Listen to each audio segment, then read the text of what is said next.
What is up, Fence fam? Welcome back. So good to see you guys, virtually as it is. Those of you that are watching the YouTube or the Facebook Live, for those of you listening in on the podcast, welcome as well. We're so glad to have you guys. So we've got podcasts. If you guys would rather listen to this content, maybe listening to it in its entirety, check us out. But also, if you're listening to us on the podcast, we have a live show from 10 to 12:30 Central every Saturday. So we'd sure love to interact with you guys on one of those platforms. If you guys read the title, you know what today is. Today is Stand Still Experts Day. Good to see Caleb Roth. Let me bring him up. Caleb, how are you, sir? Uh-oh. Joe, what's happening, man? How are you? Doing well. You have been a busy man this morning. Hey, man, I weed-eated under about 2,000, 3,000 foot of fence this morning, checked on the cows, did a show. Ready to go, man. How are you? It's crazy. I was so happy to see. So yesterday I got you guys scheduled the live for today. I was like, all right, good to see Caleb's doing these, and then tuned in this morning. You did, man. Thank you. You know, it's fun. It's fun, and I want to figure out how to do it with purpose, with a good purpose. But right now, I'm trying to figure it out. So it's a lot of fun. Sure. Kind of a. You guys went over a little bit of an update of what you've been up to lately. Because not only have you been busy today, you've been busy the last quite a while. Every day we're getting after it, Joe. You know what that's like. I know. You're just down in Houston. Yep, Houston was great. That was good. I watch. So I follow on TikTok. I follow those guys on TikTok. So it looked like you and Ben were getting with it on some cleaning and some staining. Apparently, we have like 1 million views on TikTok from that event. Just on Is that right? You know. So when I do these fence staining events, the goal is to mess up the stain, right? Let's do this. Let's show everybody how easy it is to never, ever mess up, because the stain does the job for you. Sure. And so I've got the spray gun turned around backwards. I got the tip in there backwards, so it's shooting a straight stream out. I saw that one. I'm just doing circles. I wrote Marco's name on the fence, and this is at his dad's house. So I said, Marco, your dad's going to kill you. I don't know if we can fix this. I just made a mess. And we got like 1,500 comments on TikTok that we're doing it wrong. It's terrible. And then when the job was finished, it was just beautiful. And I guess about 20 different people took the stain gun from us and got to try it themselves. So it was a blast, man. I had a good time. That's always the important part, is getting the attendees involved with it, so they can see that they can't mess it up, right? I think that's really the important part here.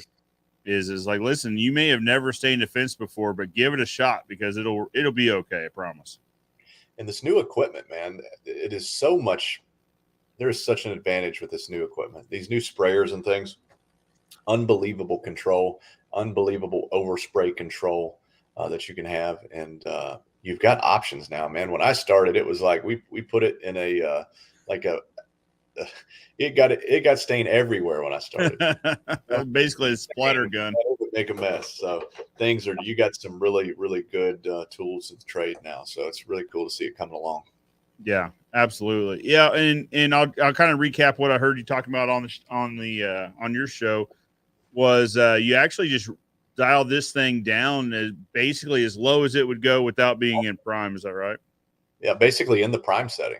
I mean, because the primer you actually turn on or off, but there's a pressure setting for when you're priming, so it's just low. And I turned it all the way down and pulled the trigger. Wasn't quite enough. I said bump it up just a little bit. So I think you've got notches, right? So the first notch is this is the prime area, and then everything above that is spray territory. I was right on the line, right outside of prime. So really worked well. Incredible. And I'll be honest, man, I'm a stain guy. I've been here and done this before. We got concrete, we got hardy board house, we got a white brick house, we got a swimming pool, a steel metal building, like an industrial building, and white concrete, and a brand new white Winnebago that they can't move. And nightmare scenario. And of course, the wind is blowing out of the empty backyard in the direction of all the houses, all the metal buildings, all the camper, and but it was fine. It worked out well, and this new equipment just really made it easy. So Fantastic. it was awesome, man. To get started today compared to getting started 10 or 12 years ago, big difference. Yeah, I think so. In those 395, so you're using Greco 395. Yeah, They're yeah, fairly affordable too. Like well, this isn't like a $10,000 piece of equipment. yeah. So you know the first job you can pay for it. You Yeah, know, yeah. so that's a good thing. I think average job, for us right now this week throws it way off. It throws it way high, but I think it's about $2,500 for your average job. Yeah, you can pay for one of those machines with profit on the first job, Absolutely. and still cover materials, still cover labor. Yeah. So that's the way it goes. So yeah. Well, and for a fence guy, it's really nice getting into staying because, like in our area, our nightmare scenario is rocks and boulders and all the rest. And one yard is not like the next yard is not like the next yard. You've really got to factor in just some what the heck time to figure things out. But with staining, really, I mean, you had just described a nightmare scenario, for me and maybe a lot of other states where there's White House, new Winnebago, new concrete. It's like, oh, but even that isn't as bad as getting into a backyard that's just solid rock 6 inches down. No, man, it was nothing. Yeah. It wasn't bad. And one thing that I've learned when I first started staining, I learned from the guys down in Texas how to do it. And they were salesmen. They got to sell stuff. And one of the big selling points to fence guys is, well, there's a brick house here. Just wet the house down and then stain and then rinse the house off. You don't have to mask anything. Well, it's awesome when you're a one-man show and you can really pay attention to everything, or even if you're an owner operator and you got your two helpers out there and you can make sure all bases are covered. But when you start scaling it and you try to teach new guys, or maybe people who don't have their heart, this is their job, not their, it's not their business. Yeah. They're not writing the check to the insurance company. Right. And Right. if you try to grow it, what you realize is it's actually faster to just pull a little bit of masking up. It takes 5 minutes to mask. It's way easier than spending 20 minutes rinsing and rinsing and rinsing and rinsing. So what we're doing nowadays is we're teaching guys what I'm going to say is the right way to do it. We'll use water on things when necessary, but pull up masking takes 5 minutes to do it. Stay in the job, pull the masking down, put it in a trash bag, and off you go. And you have zero stress. The homeowner feels fantastic because you've taken the time to mask things. And it's easy. I think we're a little twisted because a lot of people that try to get fence guys into staining, they want it to be easy. Dude, fence building is the hardest. It's some of the hardest labor there is. I remember when I was a kid, I grew up building fence with my dad. We dug it by hand. And my dad would frequently have grown men cry on the job site, quit. I'm hungry. I want to go home. I can't do it, and like I'm 10-year-old kid and I'm like, man, what's this? This guy's a sissy, Fence guys aren't afraid of hard work. They're not afraid of it. They'll sleep right beside of it. Right. So that was a joke if you didn't catch that. But that's what my granddad used to say. But let's just take the extra minute to mask the stuff down and go stain our fence and be done with it. It's so easy. And so we've kind of had a transition, and I think the whole industry is doing that. We're seeing a lot more prep work. Customers love to see prep work. And, I'm seeing it in the fencing industry side too, because I'm seeing tools that are being made to do things cleaner and neater. Even like the thing that catches the dirt that Sean King does, the swimming pool. We're seeing people taking the extra time to do things, but I think it's actually speeding us up in all the trades. Yeah. I think it's that whole slow down to speed up thing. If you slow down, you take a couple minutes to really, look at it with purpose and figure out what you're doing, you can actually end up performing the job quite a bit faster. Yeah.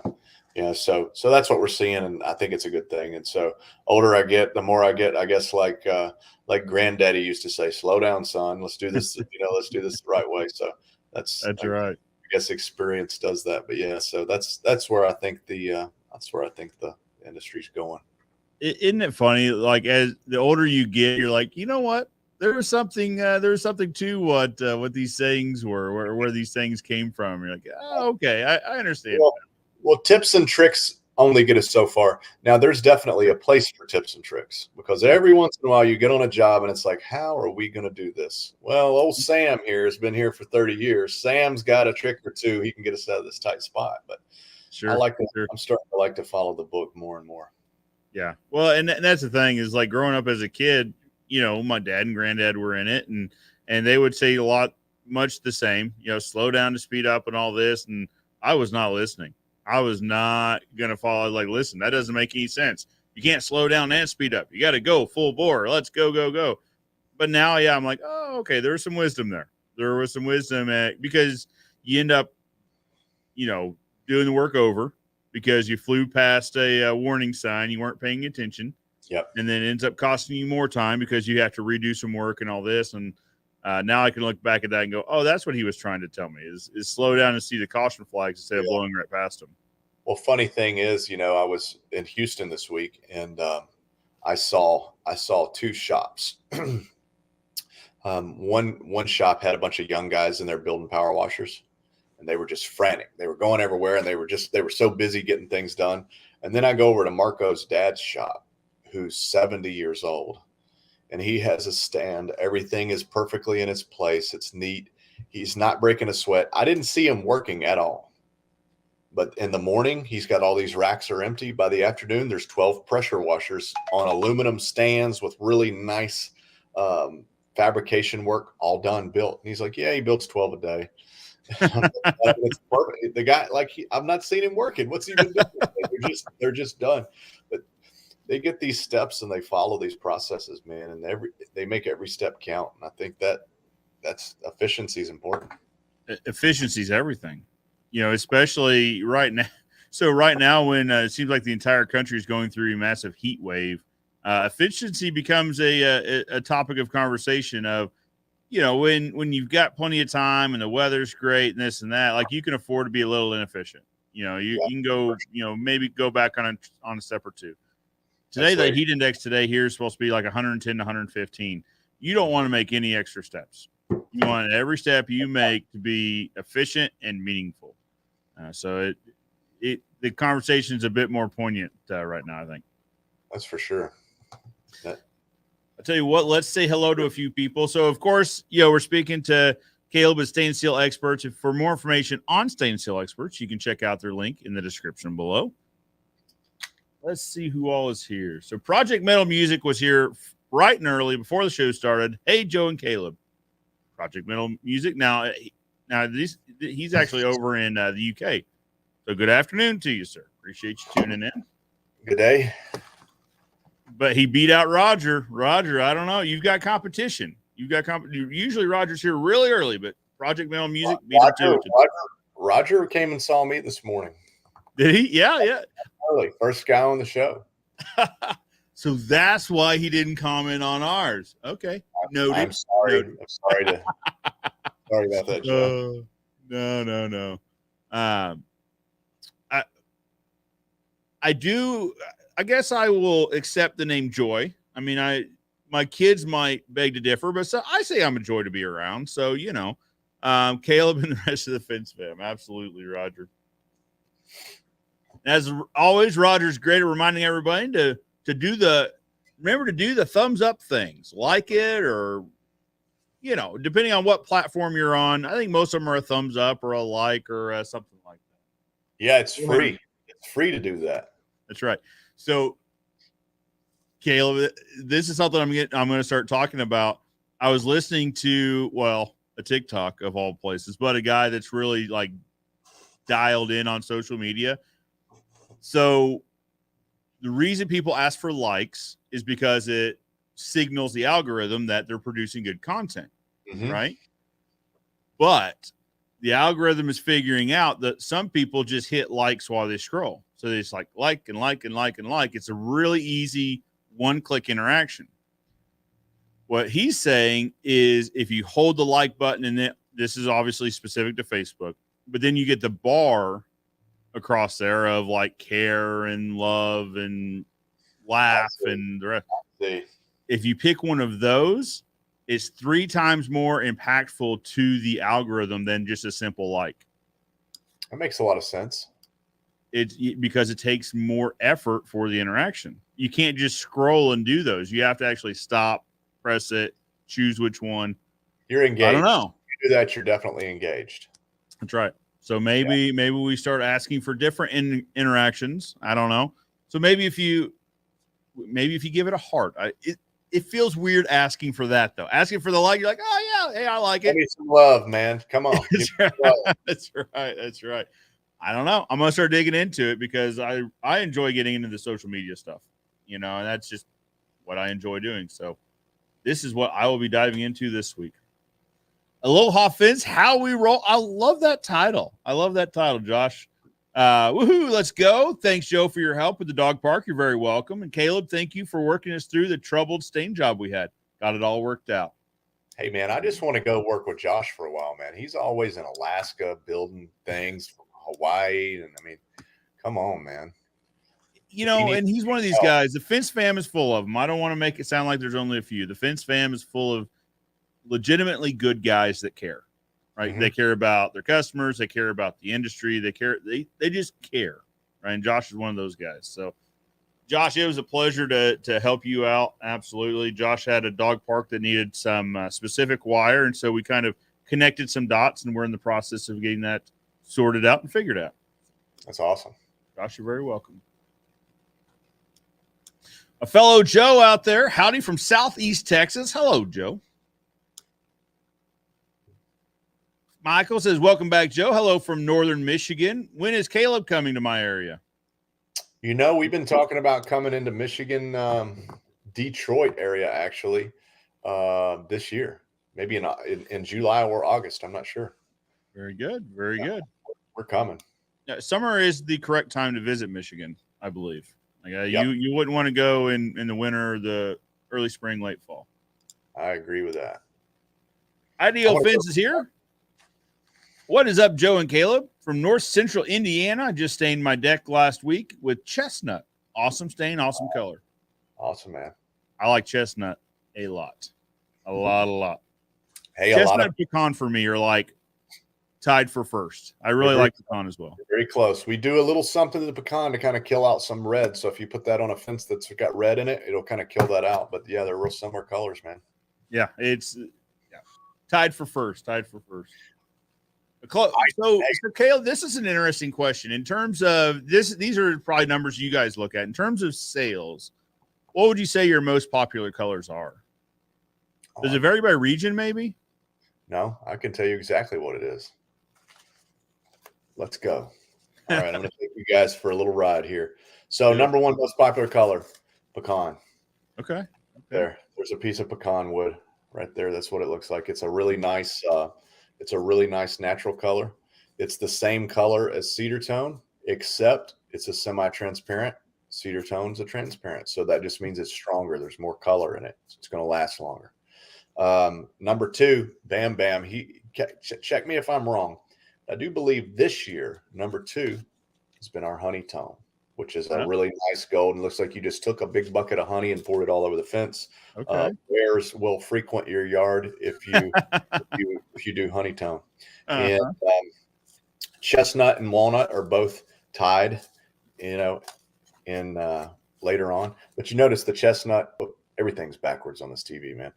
Chestnut is over here. It's a medium brown. Walnut's a really dark brown. And then our sable comes in really high ranking, which is a brown with it's a red, a little bit of red. It's basically a red brown that is tinted down with black, and it really makes it nice. But our Palomino has got a little bit of a golden tint to it. It's a really good color too. It's not as popular, but I'm trying to drive popularity to it because it covers up really, really, really well. We do something special with the milling of the pigments of this. We use a special mill to mill these, and it gets opaque pigments, which are really big particles. So we have big opaque pigment particles, and then transparent pigments are little bitty particles, and there's a lot more of them. So that's why some of your opaque pigments, your semi-solids, will last longer. But what we've done is we've taken those opaque pigments and we've ground them down where they're little bitty and much smaller. And so what ends up happening is they maintain their powerfulness, but if one fails, it's a little bitty pixel that fails instead of a big one. And so we get longer life out of it. And so we've done that with Palomino. It was experimental color that we did that with, and the lifespan we're getting out of Palomino is phenomenal. And it's just, we didn't pick a color everybody likes, I guess, as much as some of the others. But if you're wanting something that lasts a long time, Palomino is a low seller for us. So, but it's a really phenomenal stain formulation. But it'd probably be a good choice, Caleb, for like a fence repair that's getting ready to be stained. That's where we like to use the thicker pigments. Is if we've got a few new boards and an older fence, kind of here and there, maybe a new 2x4 got replaced, a new post, whatever. When you have a mix match, Palomino works well for that. Probably the best of all of our colors. It really works well. And the cool thing about Palomino is if you put it on a new fence, like a brand new pine fence, you can kind of get a really nice, beautiful wood grain color.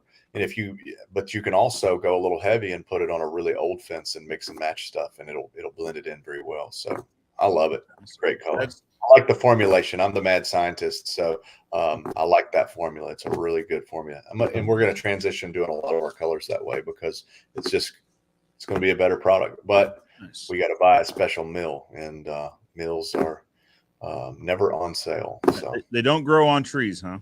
Well, they're never on sale. I mean, you can get one today if you want, but they're not on sale. It's for sale, not on sale. So that's the way. So I think when we're talking about pre-staining here, well, our typical three are cedar, chestnut, and walnut. It's kind of like a light, medium, dark kind of thing. Yep. But I keep pushing for pecan. I'm like, guys, I know what we do, but I like pecan a lot. So I would, if I were in your shoes, I would change, and I would do walnut, pecan, and then honeytone. So you got a gold, you got a brown, and then you got a dark brown. And I would keep some mahogany in my back pocket in case somebody wanted some kind of a little bit of red. Those are far enough apart in the color tone world that it really does a good job of writing this down. It makes a really good mix, Yeah, well, and that's kind of what we're going for. We want to give folks options, but when you're talking about filling up a pre-dip stain tank, you can't give them all the options. We don't want to keep that many drums of stain on hand. So yeah, that's interesting. So honey, pecan, and then what? There you go. You'd be looking at something like that. Those are three wide-ranging options. And then if you wanted to throw something else in, you could do a mahogany, which is got a red to it. You can see there, or the sequoia, which is more of a California color. So it's got more of that orangey redwood look. But any of those, they're far enough apart. If we just cut down all of our other colors, these are the ones. These would be the last that we'd get rid of. Kind of the standards. Yeah, they're far apart. They're standards, and everybody loves them. But I'll tell you what, probably I think our third top seller is, and I didn't tell you this. I forgot. You see that hole in the screen? That's not a hole. That's actually a black sample board. So we've always made black stain, and we used to make it semi-transparent. And people said we want it blacker, and I said, "Are you sure?" And they said, yes. And we made it blacker. And I see pictures of this now, and it literally looks like a hole in in the screen, in the earth. It's crazy. It's a really kind of a different formulation too, because it's got a lot of different things in there to make it super black, and no crazy chemicals, by the way. And so it's really awesome, man. The black is just a really big seller for us. People love it. We're seeing it on privacy fences. We're seeing it on cabins. We're seeing it on beams inside of people's homes. Okay. And it's just awesome, man. It really is. It really is one of the best. That black theme is really catching on in homes, it seems like. Yeah. When we're looking at design, design stuff, black accents are coming in for sure. Yeah. There's I saw this crazy house. And you're seeing them too on the national scene, but here locally, it was in one of our fancy home magazines or whatever. It was all black. They had a black pool, Yeah. Actually, I saw what home similar to. I think it's in one of the fence Facebook groups too, but this one was like black pool, black everything. I was like, I don't. It's a bit much. Well, for you guys who are wanting, let's say you want to do a project and you want it to be noticed. The things that get noticed are not the most beautiful browns. It's not the most beautiful, oak color or whatever. Things that get noticed are funky colors. So we got this eucalyptus green, we got this barnwood, which is a brown gray, and then black. Colors like that get the most notice because they're different. If you stain a fence green, everybody's going to stop and look at it. If you stain it purple, everybody's going to look at it. I have seen news stories about the guy who stained his fence pink. You never see a news story about the guy who stained his fence brown. Yeah, a really rich chestnut. Yeah. So, though it's beautiful, if you want to get noticed, you got to do something different. And that's what I think a lot of people are doing. The black houses. I think it's beautiful, but I think it'd be too hot. Well, that's the thing. Yeah. So I could get the black pool. Maybe we're saving on heating if it's a heated pool. Maybe you're saving on heating costs. But so there's a neighborhood that 2 neighborhoods down from mine, they just got building. It's not black. It's like dark blue or something in white. Those two together work well. There you go. Nice. So I'm glad you brought up mahogany because my fence at my house is mahogany so we did, we look at the samples, we see stain all the time. And I was like, you know what? That mahogany, that is the look for me. It's dark. So we don't have, it's a darker stain. It's a thicker stain. So we don't have to do it as often. It's going to look nicer, longer, that sort of thing. But it's just like a good, rich color. I like it well enough that we put it around my house. We made this color here specifically for you, the sequoia. I mean, look at the border. And I'm a little hurt that you didn't put this on. Here's the thing, Caleb. We got rules at the house now in regards to color decisions that are made. You want me to call and ask her? I mean, listen, each their own. But I'm still going to hear about it because she's going to know. Wondering if Joe could come out and play. Hey, listen, I was thinking this doesn't have anything with Joe, but have you looked at this color sequoia? I mean, it really is good. I mean, Joe has nothing to do with it. Very California. Yeah. So I'll tell the story here again that I tell sometimes. I haven't told it in a while, but there for a while. Well, one, ever since I really went off the deep end on orange, I'm not allowed to buy things for the interior of the home because it was all orange. And that did not go with the color theme of the house. This is something I never do as a single guy. The houses had like whole color schemes associated with it. Like there's a brand package that goes along with the house and it has colors in it. And these are the acceptable colors for the home. Never knew that. So I was buying orange stuff. And that does not, my mind went to her like appliance. If it's not a major appliance, if it's a small counter appliance, red. I'm like, well, orange is a version of red. It's in the family. Yeah. Orange is acceptable. Well, let me tell you. It is not, huh? Not acceptable. Nope. Not even close to acceptable. That stuff left the house in a garage sale. So, not acceptable. Got it. So, I was not allowed to make interior choices. But we live in a neighborhood that has an HOA, which, if I could do it over again, I don't know. But as part of this HOA, you have to have one tree in your front yard that is alive and has to meet like these particular whatevers situations. Well, our tree died like 2 months after buying this stinking house. We moved in, the tree died. And I'm like, well, that's unfortunate. And then the HOA came, knocked on the door and they're like, hey, we've got these rules in the neighborhood and you have to have at least one tree that's alive in your front yard. And we noticed that tree of yours is no longer alive. I was like, well, okay, so we got to replace the tree. So my wife, Taylor's like, do you know any tree people? Like, could you handle that? I'm like, yeah, I know landscapers like crazy. You bet I'll get that handled. So I texted a buddy of mine. I was like, hey, I need a tree. These are the specifications of what the tree has to be. And he said, what color would you like it to be in the fall? I'm like, well, what do you mean? He's like, I think I said, what do you mean? He goes, well, there are some that turn blaze orange in the fall. It is a fall color. That is exactly the tree I need in my front yard. It's called an October Glory. And so it was, let's see, we moved in before Jackson has a July birthday. So we must've moved in like April or something, April or May. It was a little bit before Jackson. Anyway. So this tree got replaced in like May or June. Well, all summer I'm like watering this thing, fertilizing it. I'm giving it all the everything it needs to just prosper in life, because that fall came, and I in the fall I typically leave early enough to where it's not bright outside, and I'm not looking at the tree as I'm leaving the house in the morning. But every afternoon I'd remember, and as I turned the corner I'd look. Nope, not yet. Driving back in and all that. Next day, look.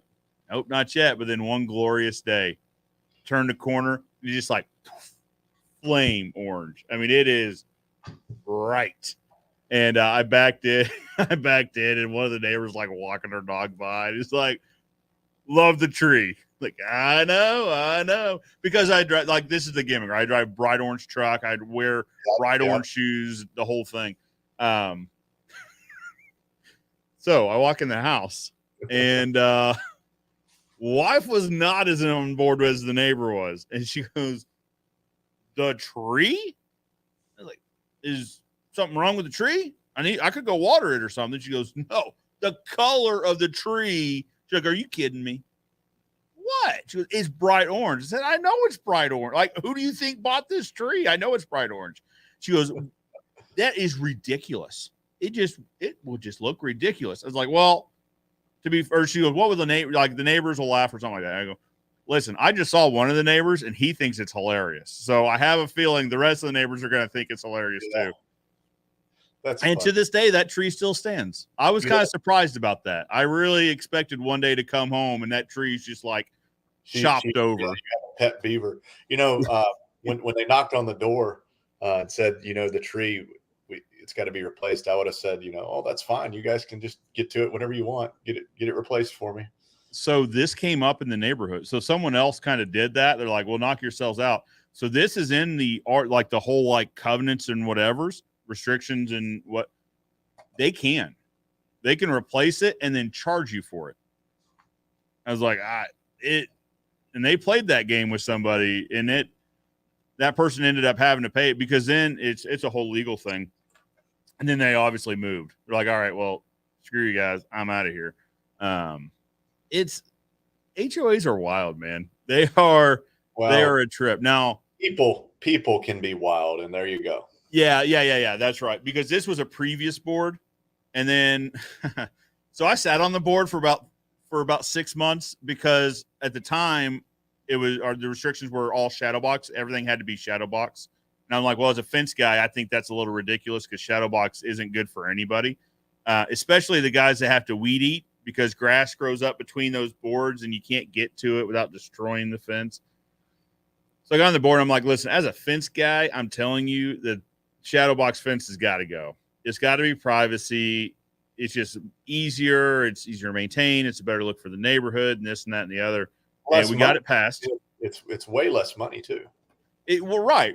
And less money to build, less money to maintain, which was one of my points. Is like, listen, if we're staining a fence, privacy versus Shadowbox will be twice as much as the privacy will. It's twice the material and 3 times the labor. I mean, Exactly. That's what they don't consider, is because you have to try to get into all those nooks and crannies.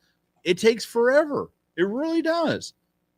So now in our subdivision, I mean, this is all public knowledge, so it's not like spilling secrets here, but the developer still is developing it. So he still has 51% control of the board or whatever. So we had to go to him and say, hey, can we do privacy instead of Shadowbox? And he was like, oh yeah, no, I don't care. That's an old covenants and restrictions from another neighborhood I did, and they got really upset and they wanted Shadowbox. I just put that in all of my. Oh, okay. I thought there was a reason to it. He's like, nope. It's always like that. It's always like that. It's just easier to keep. Once something makes it in, it's just easier to keep it in there, which got my mind working. So I was like, interesting. So requiring fence maintenance is not a thing in our area for HOAs. But I was like, you know what? Now the Shadowbox win was recent, so like I got off the board after that because being on the board of one of these things is pretty wild too. But give it a year or two, and I'll forget how awful it was to be on the board, and I'll probably be on the board again, and then we're gonna push for Stain. So anyway, because there's areas, and I know Texas is for sure this way, but there's areas where the HOAs actually require that the fences be stained, that they be maintained regularly. I got an idea, man. Okay. Writing it down. I have my trusty orange pen ready. Yeah, I got a blue pen. Hey, yeah. There's a lot of work that can be done in that neighborhood, right? There's a lot of work that we can do in those areas. So that's what I've noticed is HOAs usually just get rubber stamped. Yeah. It's like for us, it's the stain world. So, this neighborhood, they require this, Olympic honey gold color number 721. And then the next 10 neighborhoods require the same thing. Well, we go in and we say, hey, it's kind of, all these fences are kind of ugly. Why don't we just do the same color with ours and the application of a uniform? And if a contractor does it or a homeowner does it, it's the same look. It still looks beautiful. Right. And we get it in there, no problem. But you can go to those people and do it, and it works. So you just got to go do it. And if you can get it wrote into the bylaws with the developer, if you can catch it early enough, when he does the next neighborhood, exactly. And you're in. Just like the Shadowbox. The Shadowbox was from like 3 neighborhoods ago, and once it made it in, he just rinses and repeats the same process. So now once it's in that one, it gets copied to all the subsequent neighborhoods. Yep. I like it. I like this a lot. All right. I think we know this fellow. Now, he didn't try to tell us who he was, but so far he's tried to pass himself off as what all? A swimsuit model. He likes to use that one. I don't know. He actually used several aliases, but we know him best. There's no telling what kind of side work he does. Well, I'm not here to judge. I'm not listening. Maybe he's a swimsuit model. Maybe. But we know him best. I thought he was a glove model. I thought he modeled gloves. So I think he's used that alias too, as a glove model. We know him best as Sir Kenneth Dugan. I remember I think it was Joe Pesci or Danny DeVito. Some girls were giving him a hard time, and they said, we're models. And he said, what do you model? Gloves?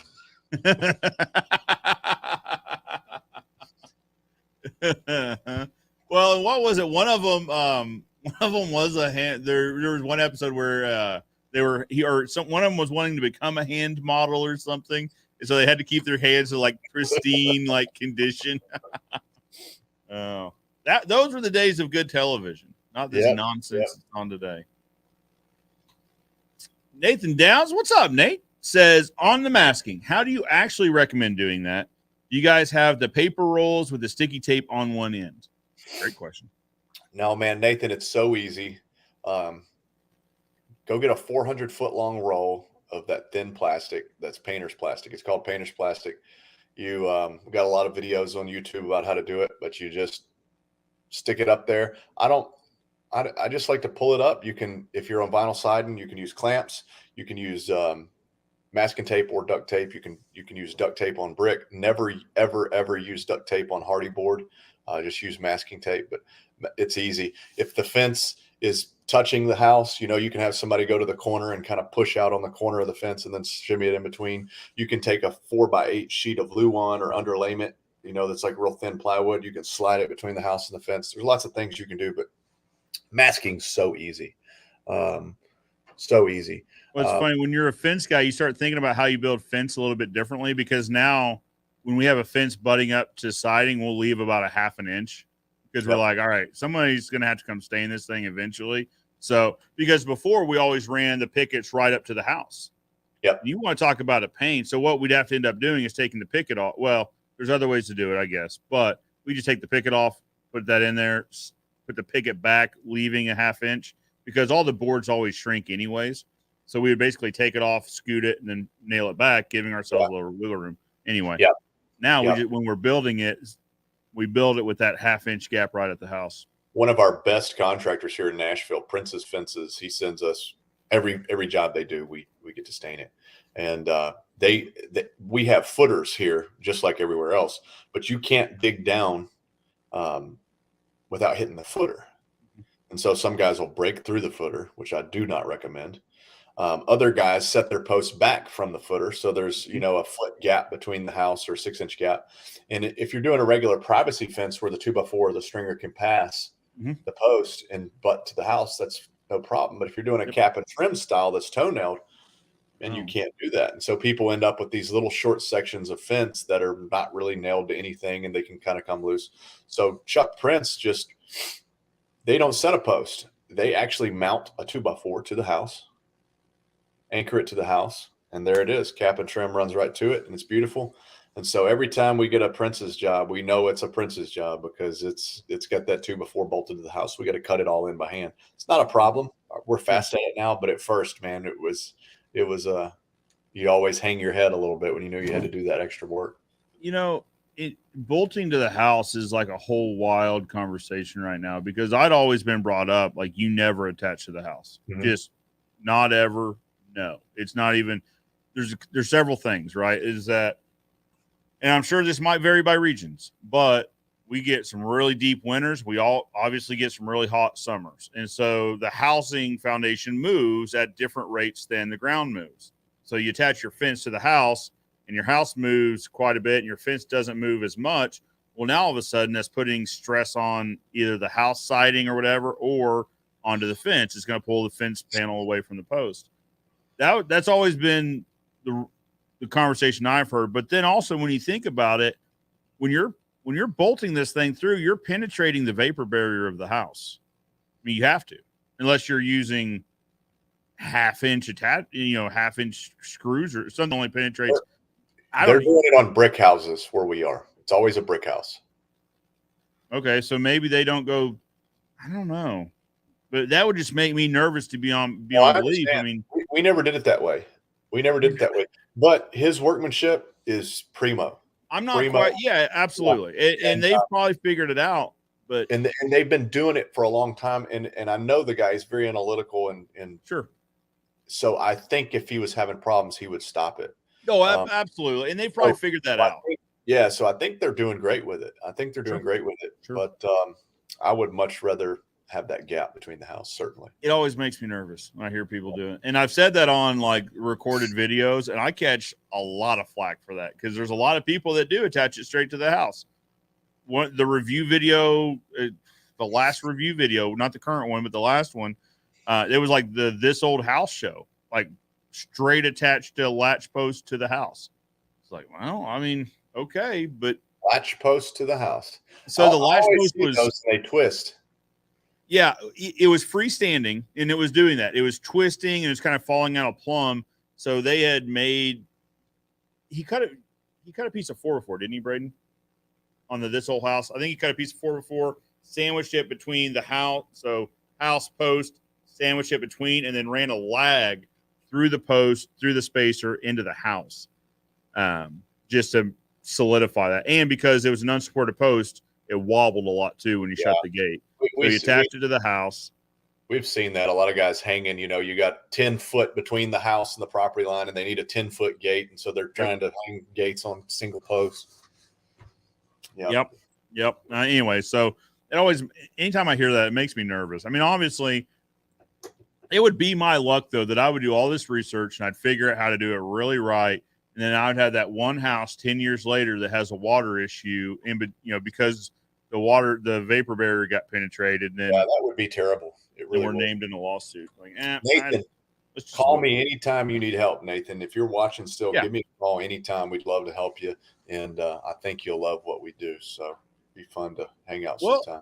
And let's do this. So, I mean, we're kind of in the middle of planning the next on the road training here in Springfield. I think we're looking at November now. We did it October last year, and it was just too close to the end of the season. There's a lot of guys that were trying to, get projects finished before the weather turned bad. So I think now we're looking at November. Right.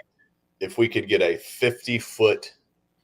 So the job we just did was 50 feet. 50 to 70 feet is perfect with a gate for staining.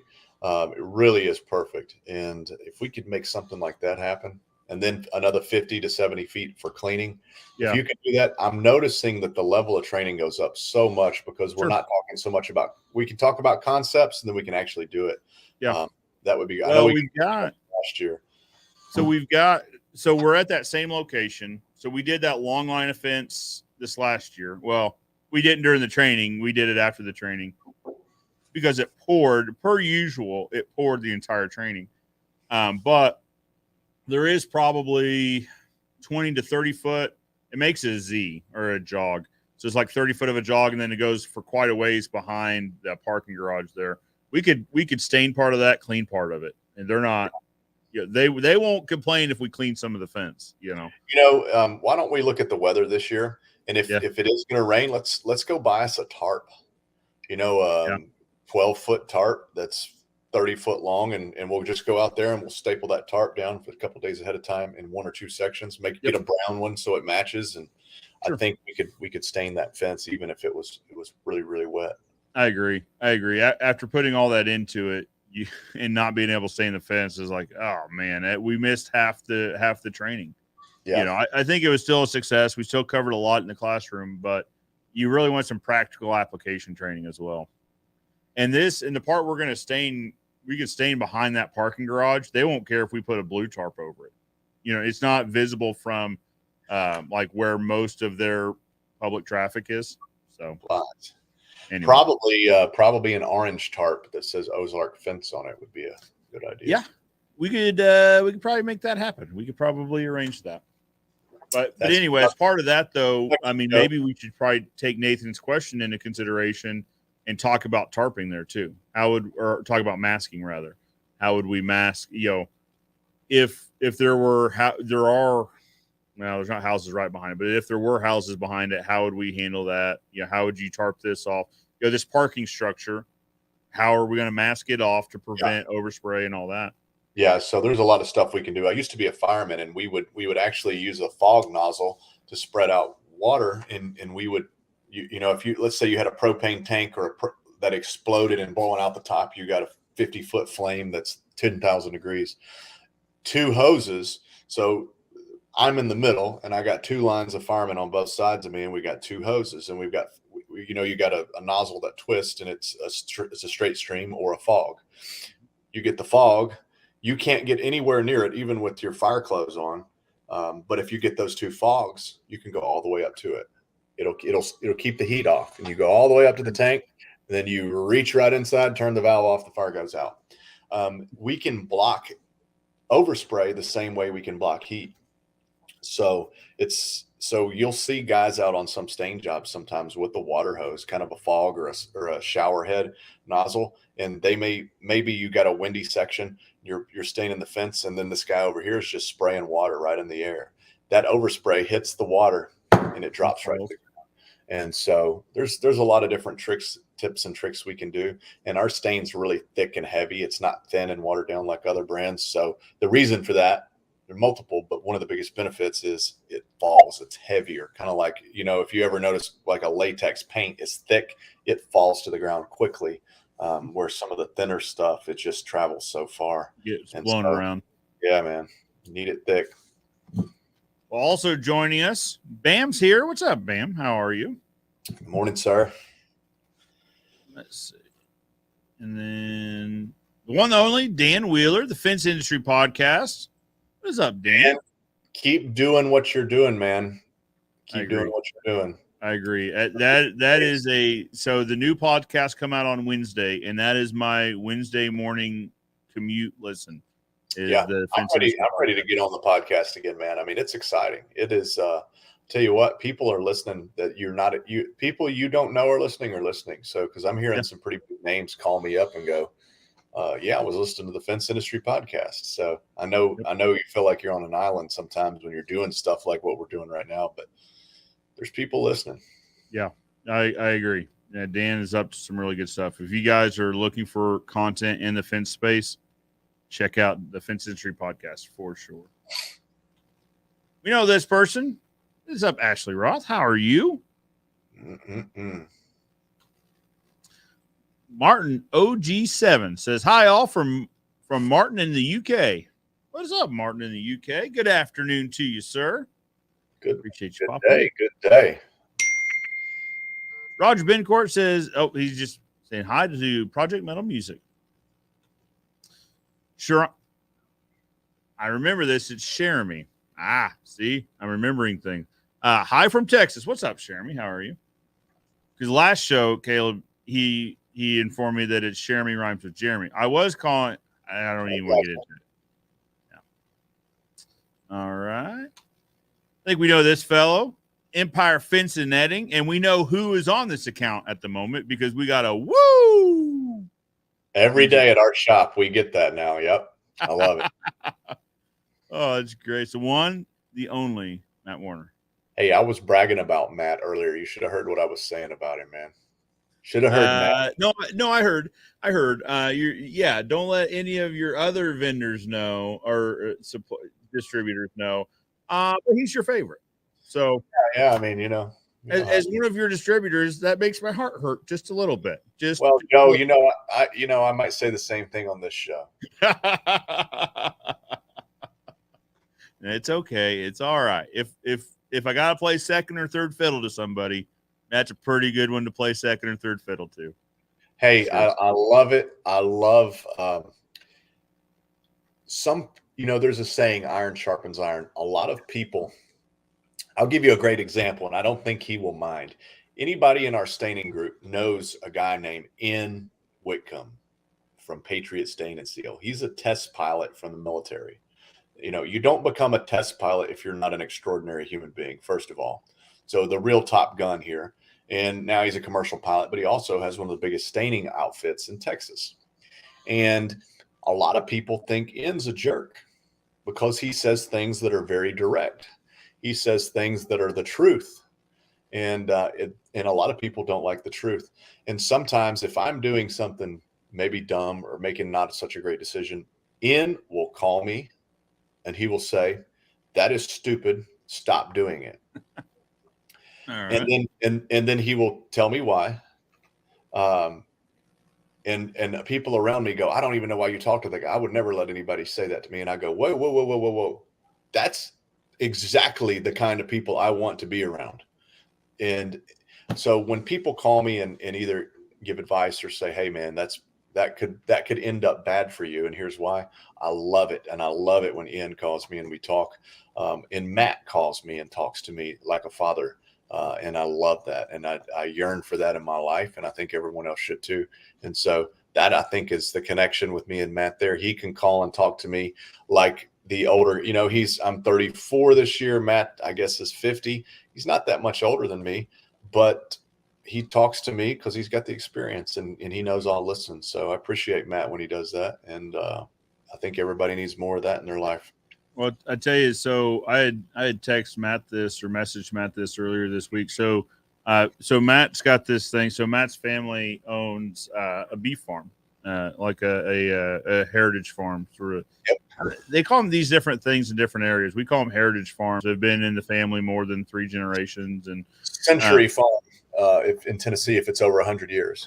Yeah. But so his family is a beef producing family. And so he'll buy beef and then he'll distribute it to his people. I was like, my family doesn't produce beef, but I know people that produce beef. Now, if you ask Missouri beef guys, Missouri beef guys will tell you Missouri beef is the best. Now, Nebraska beef. Y'all never been to Tennessee. Fair. And if you were to ask Nebraska folks about their beef, they would think pretty highly of it, Anyway, I was like, I know guys that produce beef. So I got a hold. Actually, it's one of the guys on the sheriff's department. He produces beef. So we bought a couple steers from him. He dropped off 2 steers on Monday that will be produced next week or the week after, just depending. But I think carcass weight was somewhere around like 1,600 pounds, which means we're going to get about 1,000 to 1,100 pounds of beef to distribute to our people. Yeah, about 60% yield probably. So I got a question for Matt. I've got cows, and I always liked a smaller cow than a big one because a smaller cow eats less grass, is easier to handle, and she will have the same 600-pound calf when you take them to market, or 1,000-pound calf when you take them to the butcher, as the 1,600-pound cow will. The 1,000-pound cow produces the same as a 1,600-pound cow. I'm curious what Matt thinks is the ultimate breed, or what they think is the best type of cow out in the Midwest, size wise and breed wise, because I'm just curious because I want to buy more cows. So I'm just curious what the real professionals have to say about that. Absolutely. So here's a strange aside about beef.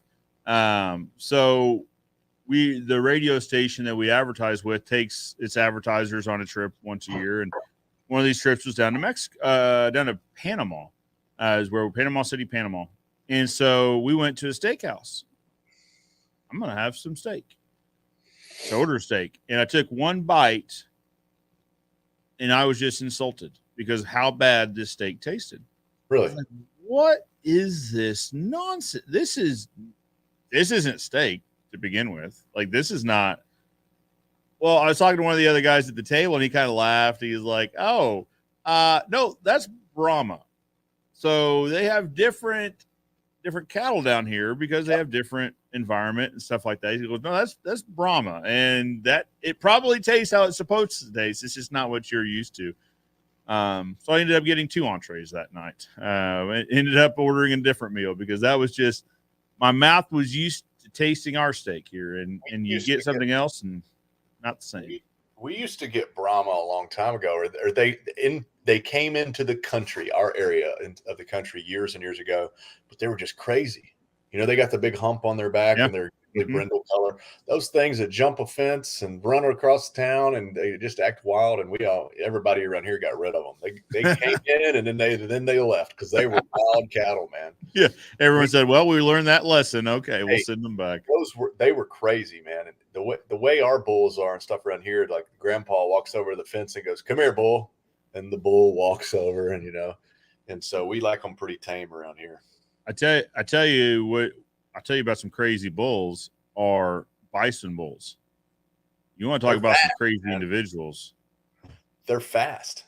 They are fast, and they are mighty. Like, they are. A buddy of mine his dad raises bison over here, and they had this big bull. So they had this big shoot because they got to vaccinate and do whatever it is they do. This thing charged into this, and this chute is built out of the biggest, beefiest steel I've ever seen, and it just charged this, and this is several 1,000-pound cage, like probably 4,000 or 5,000 pound cage. The whole thing just shook as he just tried to batter through this, and then they put him in the head chute and all that. Wow, it was the craziest thing I've ever seen. Just the amount of sheer power. I was like, and you let him out? Like, he just like wanders around this place. They're like, well, yeah, you just don't go over where he's at. I learned about buffalo years ago, or bison. I used to, believe it or not, I used to wear a cowboy hat, and I used to have a cutting horse, and I had him at a cutting horse trainer's place for, I don't know, 6 months or a year one time. And when I got there, they were doing all the cutting training with bison. And I was like, "Why are you doing that?" And he said, "Well, bison can run 40 miles an hour. Bison are faster than cows. They're actually faster than the horse." And so they would do all the cutting training with bison because they were way faster than a regular cow or a steer was. And his horses were really, really, really good because they were just they were used to so much more of a wild and crazy fast animal that they really did well with that. But I would got to the cattle, is like slow motion, I bet. I would like to have some bison because I heard the meat's really good, and I've tried it a few times, but I don't know if they're crazy or not. They are tough on fence. Yeah. They're tough on fence. They've got get a tame version. I get it, maybe. I don't know. How do you tame a bison? I don't know. Well, they have beefalo. Have you heard of beefalo? No, but I can guess. You can figure that one out. Yeah. It's part giraffe, part cow. Yeah. I wonder. Well, I think if you had a goal of marketing meat direct to public, right off the farm, which you can do that here in Tennessee. You buy my cow, I take it to the processor, and then you pay the processor, and they do it however you want. Yep. But that might be you never know. Buffalo might be Hmm. a high price beef. If you only had 20 cows, you could make a lot more with buffalo maybe than with cows, possibly. Never know. It looked really cool. Yeah. Yeah. It'd be something to talk about. Talk about a unique selling proposition. That'd be one. So, and that concludes the beef talk of the show. Awesome. Antonio Curtis. Hello, fellas. Good to see you guys Performance Fence LLC from Pittsburgh, PA. Antonio, it's good to see you, man. We met Antonio at a training event. Absolutely. We did. Good to see you, friend. Vince Meehan says, hello, we're located in Minnesota. We just started offering staining for the cedar wood fences we install. I think you're going to love it. So, especially cedar. You're almost like at an unfair advantage because you're going to get so much more pleasure of looking at the finished product than people do who do spruce or pine. Yeah, we do both, and you're right. Cedar is just such a better look stain because the boards have more character. I feel like, cedar board just kind of has more, visual character than a pine board does. Well, we like cedar a lot. So here's the thing, and this is kind of an interesting update because we talked about how Ozark Fence is one of the first fence companies to start offering staining in our area, and that we were trying to normalize it, right? Like we were in the market to make staining normal in our market. We're in the business of making staining normal in our market. So at the last home show, one of our fencing competitors is now offering stain. Now they're using a local franchise that does stain. So it's like, well, that's okay. That's at least you're tiptoeing into it. You know what I mean? That's what happened here. Like we wanted the same thing in Nashville to happen, and then we realized, now everybody's staining. We had some competition, but it worked out good for us and worked out good for everybody else too. That's the thing is, if anything, another fence company that's doing the same thing will normalize it that much faster. People will start seeing it, and then at some point in the next couple of years, it's going to be odd to see a fence that isn't stained. Like that is the goal. Is that when we bid a fence, and we say, and then also we offer a pre-stained. That way, you don't even have to worry about having it stained after. Once we're done with the fence, you are actually done. Yeah. And the more salesmen knocking on doors, promoting staining, the more people will get it done. And the more of those people that get it done, more people are going to see it done. More people are going to want it done. And so as it grows, it grows. It's like, somewhere once upon a time, there was a guy who said, you know what I'm going to do? 1944 or whatever. I'm going to start an air conditioning company. One day, everybody's going to have air conditioning. Yeah. Here we are. Look at it. Air conditioning guys aren't starving to death. They're doing great. And everybody's got an air conditioner. So, especially today when it's 110. Yes, sir. You got it.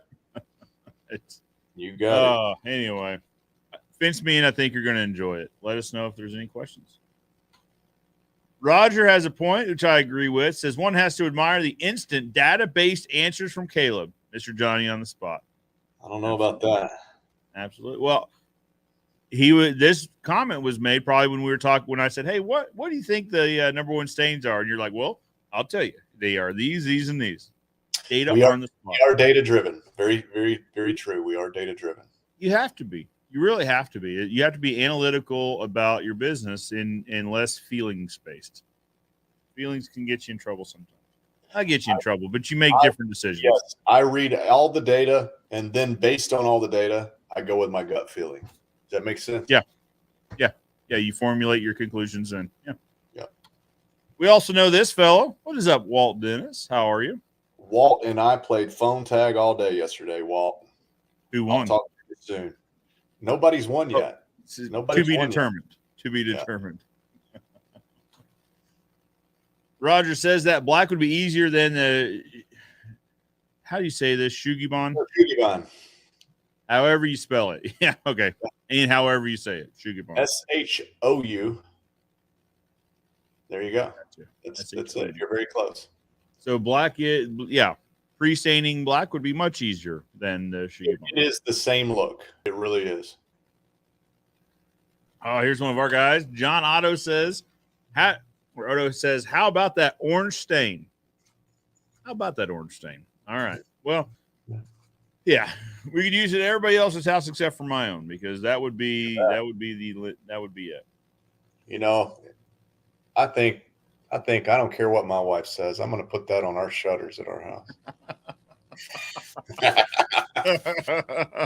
as your feed just cuts, she's like, "Well, that's it." With He's done. He gets gagged down and carried off the screen. Yeah, we just see a shepherd's hook come in and just like zoink. Caleb's gone. And then next week, my wife calls the stain crew and goes, "How about that walnut?" I think that. Yeah. You know what? We're actually taking that stain off of the offering list completely. We're going to pretend like it just never even existed. How about that? Yeah. Roger says covenants and restrictions are much easier to defend oneself now. Big Scott's decision from a couple years ago. No more. Yeah. All right. Well, so that's good to know. When was this? That's covenants and restrictions, codes, covenants and restrictions. Yeah. Yep. So this dude got sued. This guy in our neighborhood got sued about this. So Jackson's 4, so it would have been 3 years ago or so. So maybe things are different now. I don't know. But when they knocked on my door, told me I needed a new tree, it stood to reason, right? Like, yeah, I probably should replace this tree anyway. Well, that's it. Things need to be reasonable. Yeah, that's right. That's right. I mean, as long as there's a good reason, because in the beginning, my understanding is that covenants and restrictions came about because they were trying to protect the property value of the neighborhood as a whole. Certainly. That makes the last thing you want. Most people don't want to go into a neighborhood and then the guy moves in across the street and has, like the 50 blue barrels with a chicken, a rooster tied out in front of it. And then the guy over here's got 50 cars in his front yard. No problem with that. But if you move into a certain area, maybe you don't want that. Yeah. Well, and that's the thing. And you get into some that are they go pretty far beyond that. Like ours also says, like, if you were to have a shed built in your yard, it has to, like, the siding has to match in both color and composition. The roof has to match. It's like, well, does it? I don't know that it does. Yeah. If you have a brick house, you have to have a brick shed. I'm not sure that makes sense. Yeah, I've seen a lot of neighborhoods like that, and that's the way they do it. Instead of a little regular garage, you got to build $100,000. Right. It is absolutely nuts. I got to fix my hair, Joe. I got to get a haircut. What are you doing? You do. Getting long. You got to fit one in. Dan says, I have a pre-stain job this week. Best way to stain in the shop. Best way is this a question? There's no question mark or period. But the best way to stain is in the shop. If that was a statement, I will agree with it. It sounds like it's probably a question. Yeah, probably need a dip tank, man. Call me if you want some design features, functions, or whatever. And same with Joe. He's got some experience with that too. But yeah, probably dip tanking it would work best. I think. I agree. But you could also, Joe, I don't know if I've told you or not, but I don't know the legality of this. You may know better than me, but I'm thinking that in order to fund our class in February and give some scholarships out to come to our training in February, that we can raffle off a stain track machine. I think you can. We can. Okay. That's what I intend to do. It was a gift freely given. So we talked about paying the way or giving scholarships to someone, people's choice, who really wanted to come to the class, couldn't make it, couldn't afford to make it for whatever reason, and we would give a scholarship. And I think that raffling the stain track machine would be a great way to do that. I think that'd be a great idea, Caleb. Yeah, so let's circle back around to that. But first, I think we need to talk about the reason the trainings are free first. So in the beginning, they were free. And they're still free. But because, and you and I have talked about this, paid training versus free training. What is the perceived value of the training, Like, we know the value. And if you've been to one of these trainings, you know the value of one of these. There's a lot of value jam-packed into one of these. But if you haven't been, you see free training, you're like, it's probably going to be a sales pitch, or it's probably going to be this. We've heard all of that. Fine.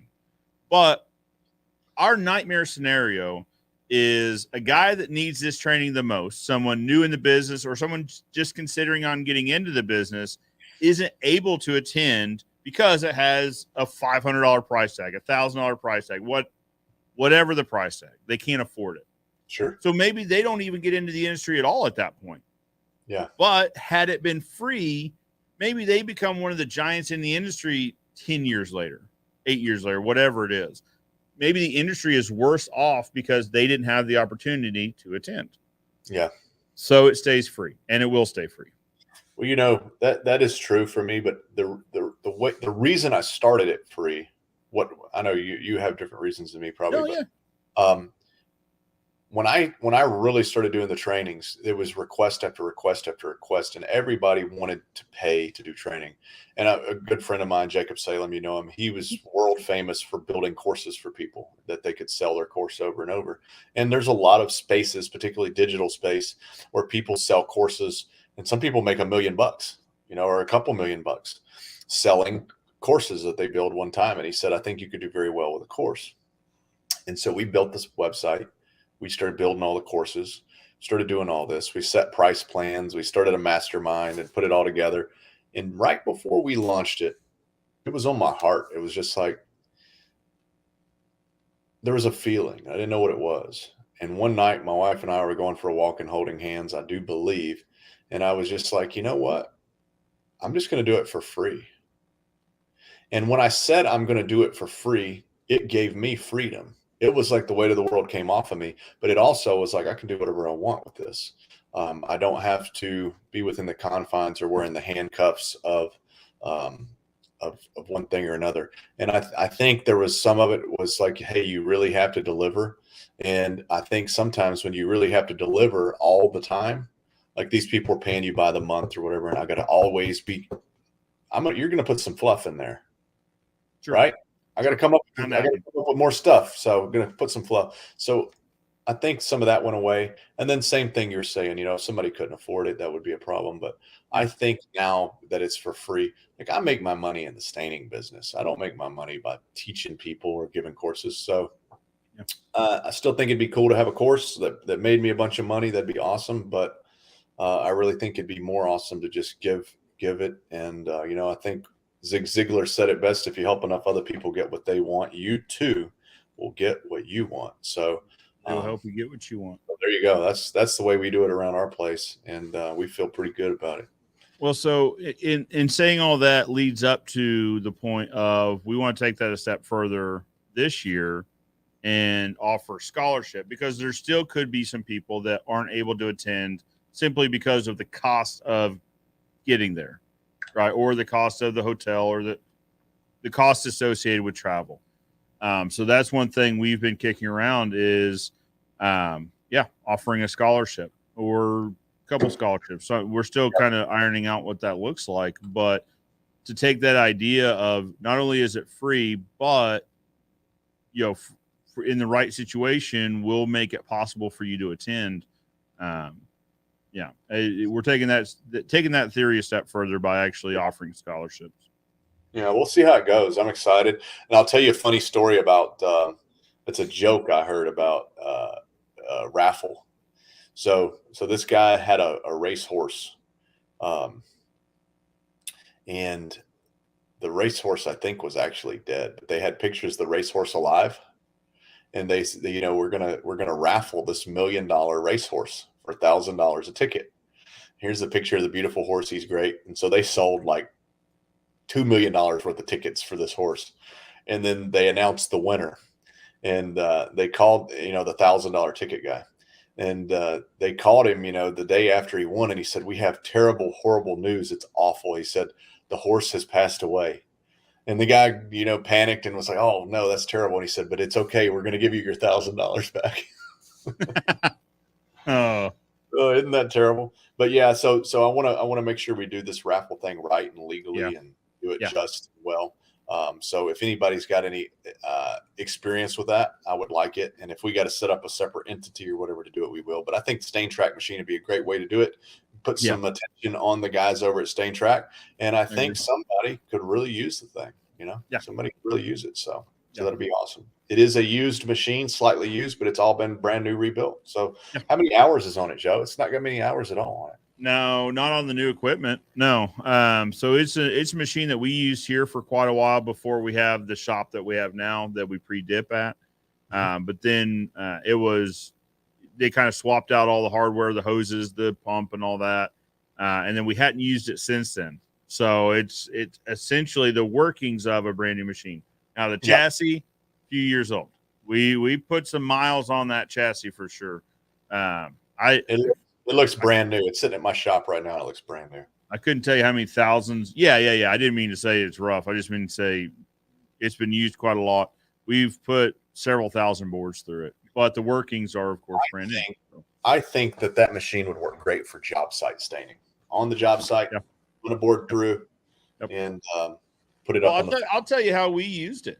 We didn't have a shop space we could devote to it, so we had two 20-foot containers. We had one container that held the equipment, and then we had one container so we would put up tents, not tents, but like a canopy where we weren't working in the sun. We would run all the boards through there. We'd let them. The nice thing about the Stain Track machine is it wipes off the stain the excess as you put the boards through. So then we stack them in the second container, let them dry, just air dry in there. But if it rained, it'd keep the rain off of them, that sort of thing. Worked incredibly well. Like I said, we did several thousand boards that way because we just didn't have any space to devote to a shop where we could stain, but we had space where we could put a couple 20-foot containers, and those became our de facto stain shop sort of thing. It worked really well in that scenario. Makes sense. I think the good business for that machine would be to rent the machine out to fence guys. You got a stain job coming up, I'll rent it to you for whatever, a day. And that way nobody has to make the investment. So anyways, maybe we should buy 10 of them. Something to ponder. Vince Meehan says, I listened to all of Dan's podcast episodes. Very helpful information. Highly recommend. I agree. Again, speaking to the Fence Industry Podcast. Man, I'm always screwing stuff up. Let's start there all the time. So I just figured out how to correctly pronunciate. So see, I'm still kind of pronunciate Jeremy's name. I made an assumption that was incorrect because Jeremy is a lady and I screwed this up. Jeremy, I apologize. But now I will file that away and now we will know. Jeremy has a question regarding removing black stain on a small section of a custom fence. Haven't had a chance to check out the Sand Sale Facebook group yet. So Caleb, if I used your black stain on a fence and say, for whatever reason, a month later, I had to remove some of it, what would that process look like? There's two possibilities here. One possibility is that this is a black stain from organic growth she's talking about. If that's the case, it could be called blue stain. It's black, but it's called blue stain. It could be the case. If that's it, then probably our eco cleaner or wood cleaner. One of these guys right here would work. Followed up with a wash and a brighten. Eco cleaner, apply it on there, let it sit for a few minutes. It'll kill the organic growth. It'll bubble up, rinse it off, then brighten it and rinse it. If it is black fence stain that's on there or black paint, probably going to have to use our wood stripper. Get it off with that wood stripper and follow that up with a wood brightener. But she said hasn't had a chance to check out the group yet. Yeah, just post it in Staining University, the Stain and Sale Experts Facebook group, and somebody will tell you exactly what to do. Yeah, post a picture or a couple pictures of exactly what you're looking at. So we mentioned him earlier. Kenny Dugan is kind of like the mad scientist of fence cleaning and staining. And I won't guarantee this, but I've got a very good feeling that Kenny has seen that or at least knows the proper process for handling that for sure. It's one of those things, like I kind of want to just like creatively come up with like nightmare scenarios to give to Kenny and just watch him go, yeah, Yeah. Okay. So what you could do, like, how does he know this? Hey, Like, I don't. Here's what you do. You look over your shoulder there and you go, Kenny, what do you do with this one? Okay. What do you do with this one? What do you do with this? Yeah, What do you we've do with got it? some choices here. We've got some choices here. That's for sure. Hey, I've got it on my walls too, and it works great because there's a million reasons why you should stain your fence on my wall. Yeah. So some of these are stained, like and some of them are painted, but then some of them have some pretty significant organic growth on them. But that's what makes them. Actually, check this out. That one's got quite a bit. Yep. It's like actual physical growth. And so, see, what some people will not want on their exterior fences, some people like me will pay for that to be on their inside walls. So we're crazy people, man. One man's trash is another man's treasure, so to speak. So this is, I get asked about the walls fairly often. It's a product called Rewood. And so my understanding is this is repurposed redwood fence panels. Yeah. Check it out on my wall. Reclaimed California redwood. It's all on the walls behind me here, above my monitor. Our whole office is done in it. I love this stuff. You sell it and I sell it. So if you want to get it, call Joe and he'll hook you up with some. It's a really great product, and it's actually got some out in our shop right now. A green product.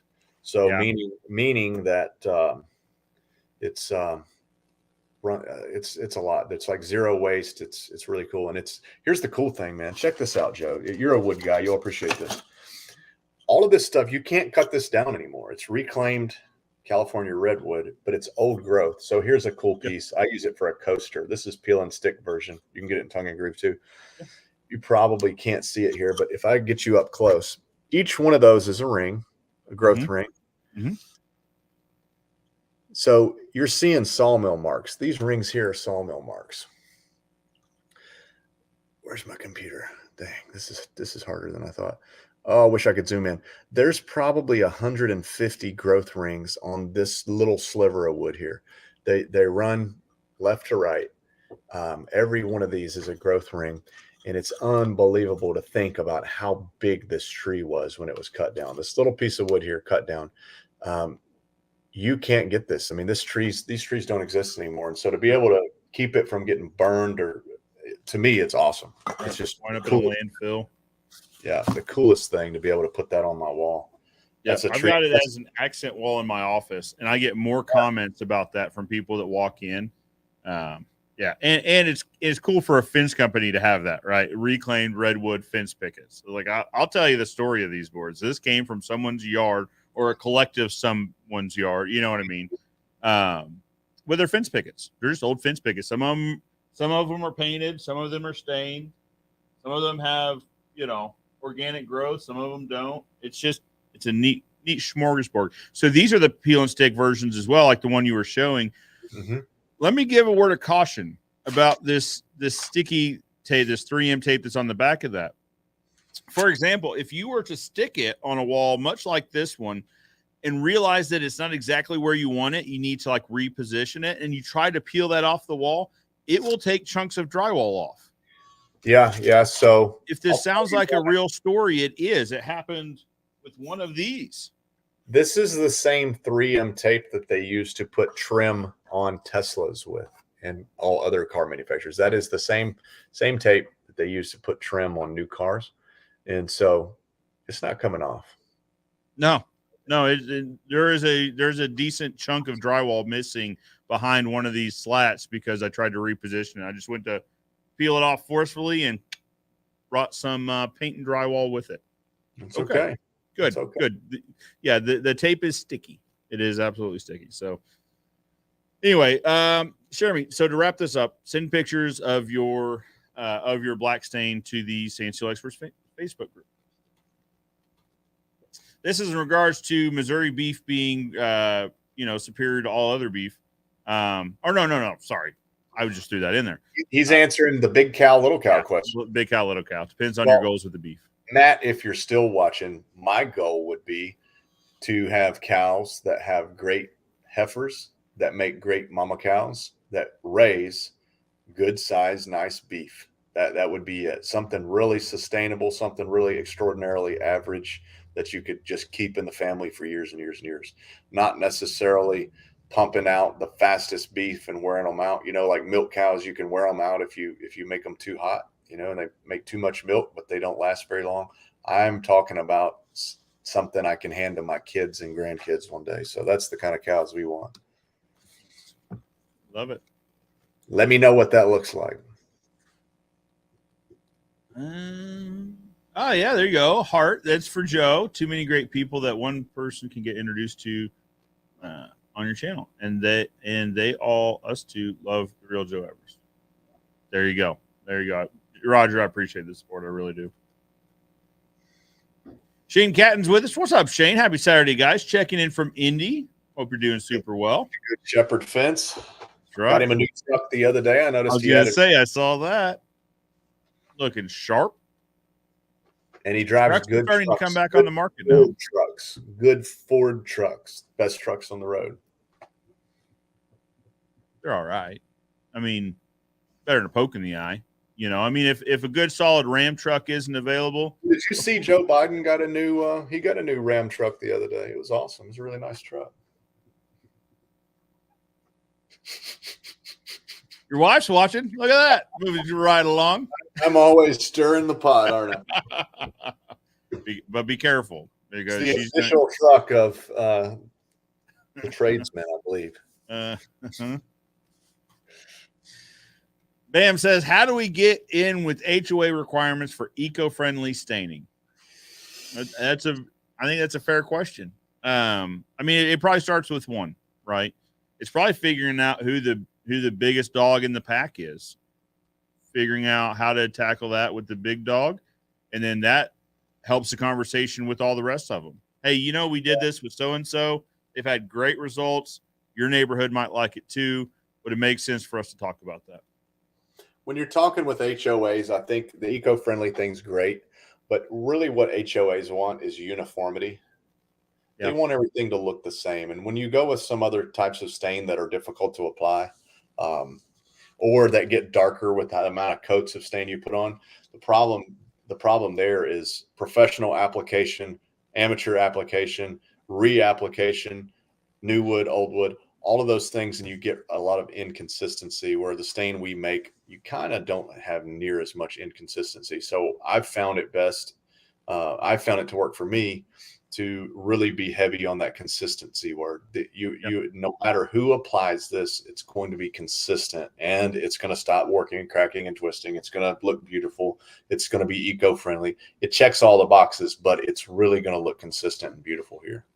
Yeah, and with the color selection, it also has longevity, right? Like don't pick a clear, but pick something like a walnut or a sequoia, and you can get a lot of years out of these fences to where that also speaks to consistency, that you don't have to worry about everyone trying to upkeep their fence every other year, clean and restain and all. If we can get 3 to 5 years out of these fences, they're going to look more consistent.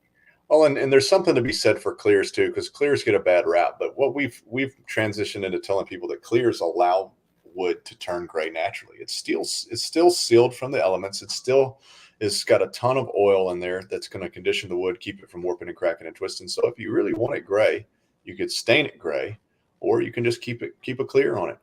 Do it every couple years, and it won't look as pretty maybe to me as a nice pecan color would, but some people, you've probably built a fence before and said, hey, we'd like to stain it. And they go, nope, we want it to turn gray because we love the way it looks. We'd like it to look natural. Natural is what like the feedback is like, well, yeah, but a nice chestnut looks very natural. Like it doesn't look unnatural. But yeah, different people use different terms, I guess. Some want to see it go gray.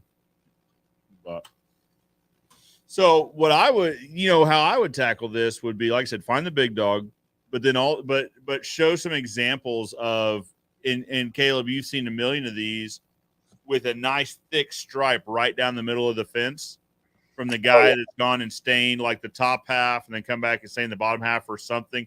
Just gets that thick stripe right down the middle where the top pass and the bottom pass have overlapped. just a little bit. Stripes all over the fence. Yeah. They'd say, hey, this is what happens when you have, untrained people applying stain that requires training. However, ours homeowners can use it just the same as trained professionals with similar outcomes. I mean, I think that's a fair statement. Would you? Oh yeah, certainly. I mean, I think that's kind of interesting. I think that might make some good content. Caleb is a blind pick of this section of fence got stained by someone who has zero experience. We literally pulled a guy in that has never stained a fence before, or gal, a person in that has never stained a fence before. And we have a second panel that was stained by our trained professionals within our company, someone who knows this inside. Have Michael stain it. Which one of these panels was stained by someone with no experience? And which one of these panels was stained with someone with an incredible amount of experience? My guess is you probably won't be able to tell the difference. Yep. Now you may, Caleb. Like the little nuances of it. But I think if you took a third person off the street and asked them to pick, I don't think they could. No, Joe, you won't be able to tell the difference. You really won't, because there will be no difference, and that's the crazy thing. That's the crazy thing, that you won't be able to tell the difference. I think that's exactly. I think that is the demonstration. Is if you are the developer of an HOA, if you're a major developer and you're doing several of these neighborhoods every year, and you want the fences to be stained and maintained, you want a great looking neighborhood, then you need to use a stain that can be applied both by a trained professional and by the homeowner and everyone in between, and have similar results. Yep, you're exactly right. In fact, I tell you what would be really cool, almost if we could do like a This Old House show. Was it This Old House where the guy comes and actually kind of tells them what they need to do and then walks them through it and they do it themselves? Yeah, probably. I think there's some of that. He was, yeah. I want to do that. I would, because we don't do heavy civil construction where we got to have $1 million worth of equipment. I would love to get some people anywhere, but particularly close to us, that says, hey, I want to do this myself. And I'm a single mom and I don't have the money or or I just want to do it myself. And sure. I'll come over and walk you through it. I think that'd be some great video content. So if anybody's I think you're right. They're going to ask questions. They're going to ask questions that you wouldn't have thought to answer had they not asked them. Right. Because if you walk someone through it, there's all the steps to hit, but they'll ask you questions about a subject you wouldn't have thought to cover. Yep. Because these are things that they naturally think of. And if they have these questions, there's a host of other people that have that question or a similar question. I like that content thought a lot, Caleb. Yep. I like that a lot. They ask, you answer, Joe. It comes back over and over. That's right. Marcus Sheridan. If you haven't found Marcus Sheridan yet in your life, you need to. Yep. All right. So Dan says it is a question. So his question was on staining. So Stain Track System's a decent system to get started with. It doesn't require a dip tank or anything like that. If you have space though for a dip tank, that would probably always be my suggestion. Is a dip tank. It's consistent, reliable. You could talk to me about it, and I can tell you some things that we did with ours that I would caution you not to do with yours. I can give you just as many things not to do as things you should do with a good solid stain tank. I need to get a version 2.0. I've got a beautiful design for you, Dan. If you want it, I'll send you some plans over, and you can build one if you've got a fabricator. Caleb, why don't you send me those plans? Joe, I'll send you a PayPal link, and I'm just kidding. Be more than happy to. We've got some plans. We intended to build dip tanks, and it's not on. Man, we're just so busy. Well, I think that would make another good piece of content on our end, is because we've kind of shown the dip tank in the week in the life. Braden, we haven't really gone into detail on it, right? Yeah. So we haven't gone into detail because I don't want anyone to use that design and then have the same pain points I've had with it. This, I got a great idea. Let's get you some plans. Let's get a tape built and let's pre-stain together in a video for the event that we do in St. Louis or in Springfield. Yeah. I'll come in a day early and we'll show everybody how fast we can stain. I like this a lot, Caleb. Yeah. I like this a lot because, yeah, absolutely. If we're talking about November, I mean, I've got the guy that fabricated this one. He's a friend of mine. He can get it fabricated again, the new version. And then so that November gives us plenty of runway to get that done, even with his current backlog, I'm sure. I like that a lot. I like it. A picture of yours because yours we may be able to modify it. You may be able to add a different base, cut the back, set it at a different angle, put a different shelf on it or something and make it. Because you got a lot of dollars sitting there. Yeah, you're not kidding because it's stainless. Steel. Yeah, I know the stainless is like 3 times the price it was a year ago or something. So yeah. We might be able to scrap this thing for what we paid for it. You know, you never know, or maybe more. You know, I'm going to give you the old one if you make me a new one. Yeah, there you go. No, yeah, I'll shoot you a video of it. I'll text you I'll text you a video of it because I think I took a video of it not too long ago, sent to someone. So Kenny's down. Kenny's in too. Yes. Braden, we're making content in November. We got some real content ready to go. All right. I like it. We'll make sure. Let's see here. All right. So Beto Torres says, hey guys, we're at the 103. It probably means it's 103. And that is, here's the thing is even, where was I seeing this? Well, we were just talking about Michigan. I think it was in Michigan. They were having a massive heat wave over there with triple digit heat indexes. Like it is wild. This heat wave has really affected everyone, north to south. Yeah. Landmark Creations. What's up, Kevin? Hi, Joe and Caleb. Hope you guys are well. I can't speak for Caleb, but I'm doing pretty well. Oh, fantastic. Better than I deserve, Joe. Yep. Kenny says, I'll come up early. Let's make some content. Hey, I'm in. You know, the nice thing about having a fence company is we have an abundance of fence tear out. So we can have several sections of some really gnarly stuff that we've taken down over the last month and save up for some stuff that's got some real, we could actually show both of them, something with some really gnarly organic growth. And then we can have some that are just great. Not a lot of organic, presence, but done great. So how would you tackle each one of them? I agree. I like it. Michael says, I think it should be pointed out about having to dry boards, even cedar right now. So that's a fair point. You don't want to take cedar pickets right off the bundle and stain them when we're talking about pre-staining.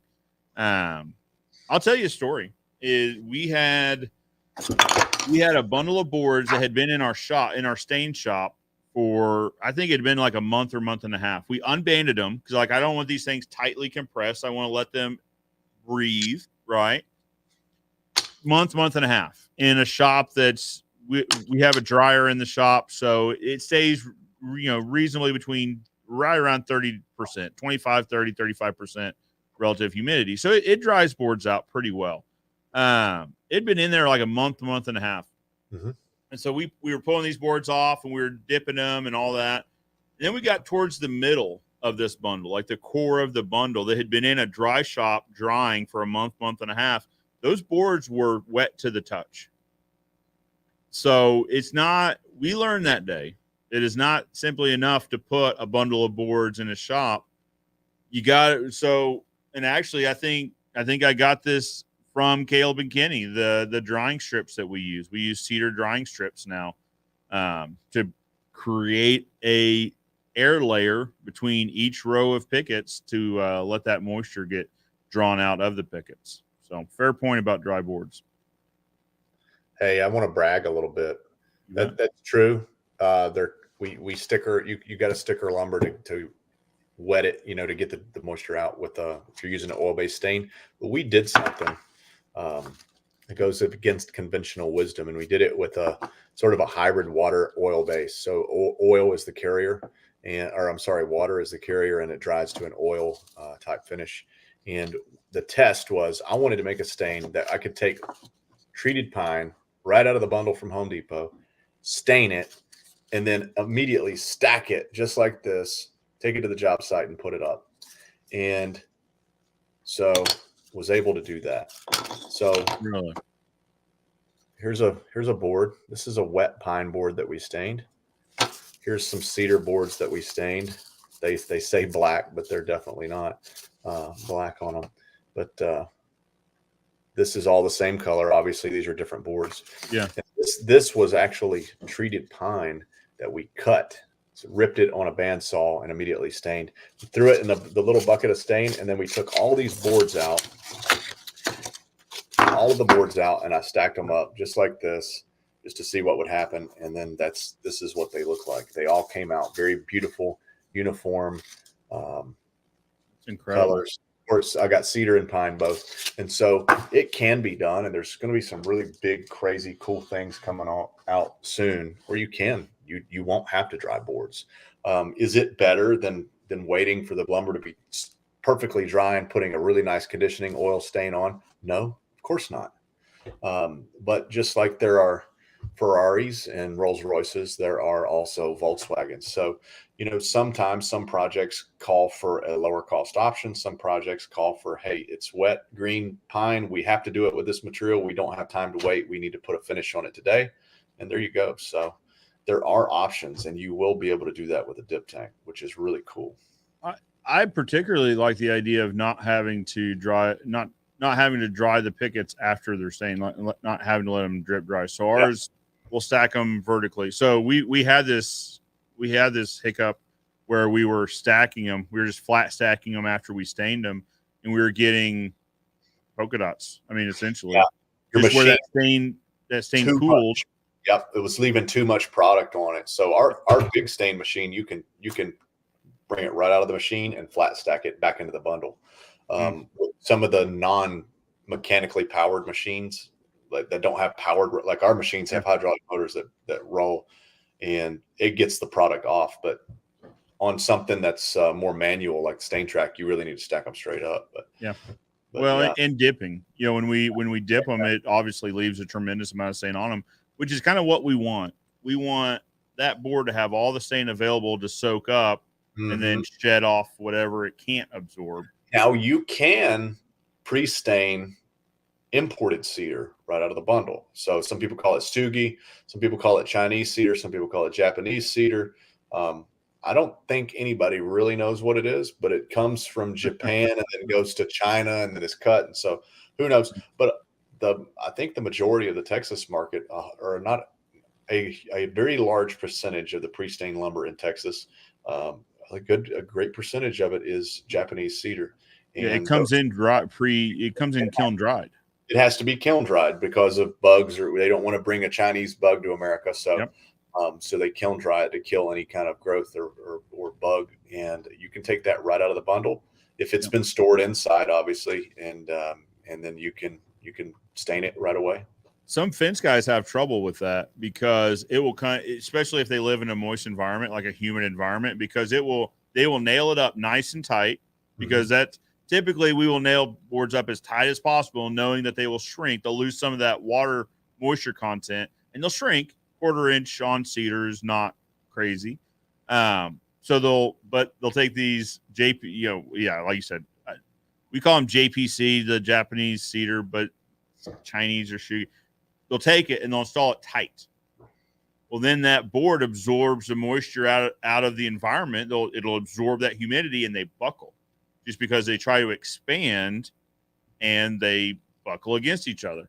So some fence guys are having trouble with that. Best way to fix that is start dipping it into a really nice conditioning oil stain. It'll swell before it gets to the job site. So that'll help. Absolutely. And then it won't dry and warp like it does when water gets in it. So Sure. No, I think that's an interesting conversation to get into, Caleb, on warping and twisting, why it warps. My understanding, just what I've always been raised knowing, is it's because that board dries unevenly. It'll wet, and then one side will dry faster than the other side, and it'll pull it'll cup to the dry side just because Well, as it that could dries, be, it but this board would cup this way right here, right? It would cup. It's so backwards. It would yeah, cup like this, right? I mean, I think it's got a lot to do with the with the tree, grain. and also quarter sawn stuff like this will not, because the grain's going straight up and down. This is almost quarter sawn, so all the grain's up and down. This board's not going to cup. This board would cup. So I think it's also to do with the cut. The grain. Yeah, and then if you got super wet lumber and it's this thin, fence pickets, and you put it in 110-degree temperatures and it dries out so quickly. The example I used to tell to homeowners was, if you take a wet sheet of paper, you take a sheet of paper and dip it in water in the sink, and then you pull it out. It's perfectly flat. You lay it on your back patio in the sun in the summer. I said, is it going to dry flat, or is it going to curl up? It's going to curl all up. And it's basically the same thing. So it's funny. So I use a similar example. My example is the sponge that sits on the ledge of your sink. Is that thing flat ever? No. As that thing dries, it curls. It always curls. Those sponges are never dry. Sometimes they're all like mangled or whatever, but they never dry flat. They won't. So I like it. Joe says, buying materials for a privacy fence next week. Just a 50-foot run. I'll be staining all of it, post pickets, rails before putting it up. Nice. But no way I'll be putting it up until November. So that's got a long time to set. As a homeowner in this situation, boards laying flat, roll on or brush on? What would you suggest, Caleb? Well, it depends on what kind of operation you're trying to do. If this is a hobby type project and you got until November to do it, and you're going to do a couple boards, every weekend, then you could lay them flat and you can do whatever you wanted. If you're trying to get it done quickly, probably the fastest do-it-yourself dip tank would be a Tractor Supply or co-op or farm store cattle trough. Plug the hole in it with a piece of tape or something, and fill it up with a little bit of stain, and then dip your board in it, roll it around, stand it up straight in the trough, and then take a squeegee and squeegee it off of both sides, and then stack it up somewhere, maybe on a tarp up against the shop wall where it could drip down onto a tarp or something. Probably be the best way to do that quickly without any kind of specialized equipment. I saw a video of a guy. It might have been a reaction video a while ago or something, but he took like a 6-inch PVC pipe with caps on both ends, but he cut, a 3-inch strip out of the top of it, capped it, siliconed it, and used that as like an impromptu trough. Like it was like a 8-foot piece or something like that. It's a great way. I've seen people do it with a gutter, like deck spindles. Yeah, okay. Gutter, a great idea. Yeah. Walt Dennis, how would you do that? How would you pre-stain 50 feet? Because I see Walt's watching. He just called me and I said, hey, I'm on TV, man. Yeah. Well, how would you do that? So if you have a homeowner that's wanting to stain, they're going to have their materials for a while, but they're putting it up this fall. How would you suggest they stain it? This is the great thing about the industry is I missed something, Joe. He said as a homeowner. So he is a homeowner. Yeah. Hey, you could definitely roll this stuff out too. You could roll it 50 feet. You're going to have 100 or 120 pickets. You're going to have, 150 boards probably on this. You could definitely roll this stuff. You could do it like that. Yep. But if you're anything like Tim the Toolman Taylor or me, you're always looking for more horsepower. How can we do this 50 feet in 15 minutes? And not lose quality. Yep. Exactly. Kasurg's here. Kasurg Distributor says, hey guys, great show. Out here selling that stain to our dealers. Making big things happen up in the Northeast. We talked about them earlier. Chris, glad to have you with us. Good morning, sir. We were out there in Philly for a training event they put on. Great place. Yeah, and doing it again next year, it's going to be huge. Nice. Be huge. Hey, remember, I didn't watch your video about the donkey sandwich place. What was it called? Donkeys? Donkeys. Yep. You got to go back and watch your video, man. That was a cool place. That was an interesting town. I felt like I was back in a whole different time era. Yeah. To be clear, they weren't donkey sandwiches though. They were Philly cheese sandwiches at a place called Donkeys. Well, it was donkey meat, right? Well, no. I don't think that's accurate. No, I don't think I read the fine print. so. Well, I didn't. So maybe we're learning something today. But no, you'll find that episode pretty easily because the thumbnail is Michael with the donkey. Bam Bam with the donkey. Yeah. Oh, what a trip. What a trip. Shermy says, still struggling to get business going, new to the industry and trying to learn a lot. Main helper left for health reasons, trying to figure out what I can do alone, who I can find to work with me, etc. Maybe vague, but it's tough not to get discouraged sometimes. Yep. That's kind of normal, though. And let me tell you, you could grow that business to have 18 to 20 staff and several crews, and you could still find yourself one day feeling discouraged just because things aren't going the way you thought they would. Yeah. So I would like to encourage Jeremy to use your strengths. Because let's be honest, I'm assuming she's doing staining. Is that right? Staining or fencing? Is she doing fencing? I believe fencing. Okay. Well, but through fencing could be staining though. Right. Okay. So let's just say it's fencing. Shirami's never gonna, as a lady, she's probably never gonna be able to dig a hole as fast as a 250-pound guy can. She's probably not going to be able to carry as many bags of concrete on her shoulder as a guy can. She's probably not going to be able to do a lot of things. But I'll tell you what she can do that most of us guys can't do. She's going to have attention to detail like none other.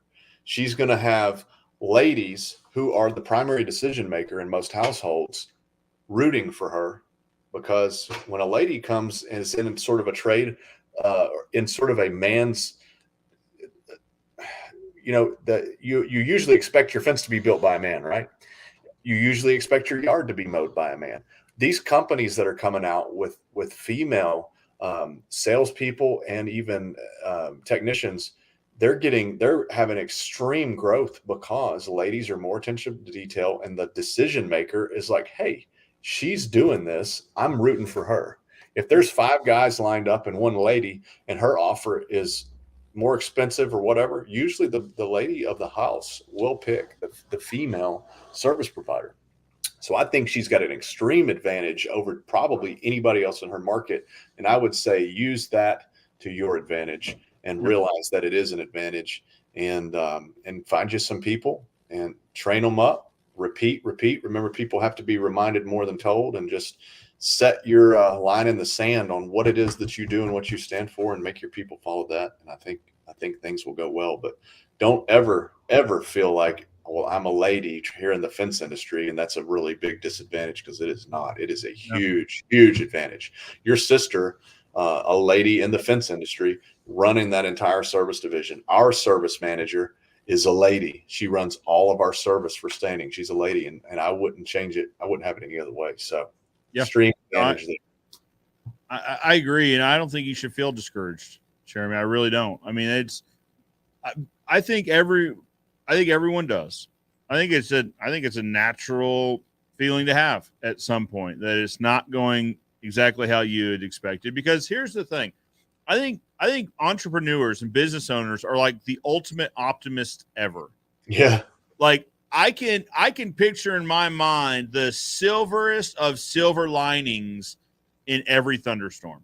You know what I mean? Like I can look at a problem and go, oh, you know what? I bet when we do this thing, it's going to work, and it's going to work fantastically. And we'll be surprised at how well it works. Like, I think that's going to happen. And then we get into it. They're like, nope, that did not go nearly as well as Joe thought it would. They're like, yeah, but the next time, guys, the next time we do this thing, I think it's a thing. Zig Ziglar used to say he was so optimistic he would go after Moby Dick in a rowboat and take the tartar sauce with him. but he also said about pessimists. He said that there were some people downtown, and they were thinking about starting a pessimist club. They didn't think it would work out. I like it. Oh, I always look on the bright side, man. But this is all to say, Jeremy, that It's natural. It's going to happen, right? You're going to hit bumps in the road. You have to. It's that saying, like, if it was easy, everyone would do it. Everyone would be successful at it, right?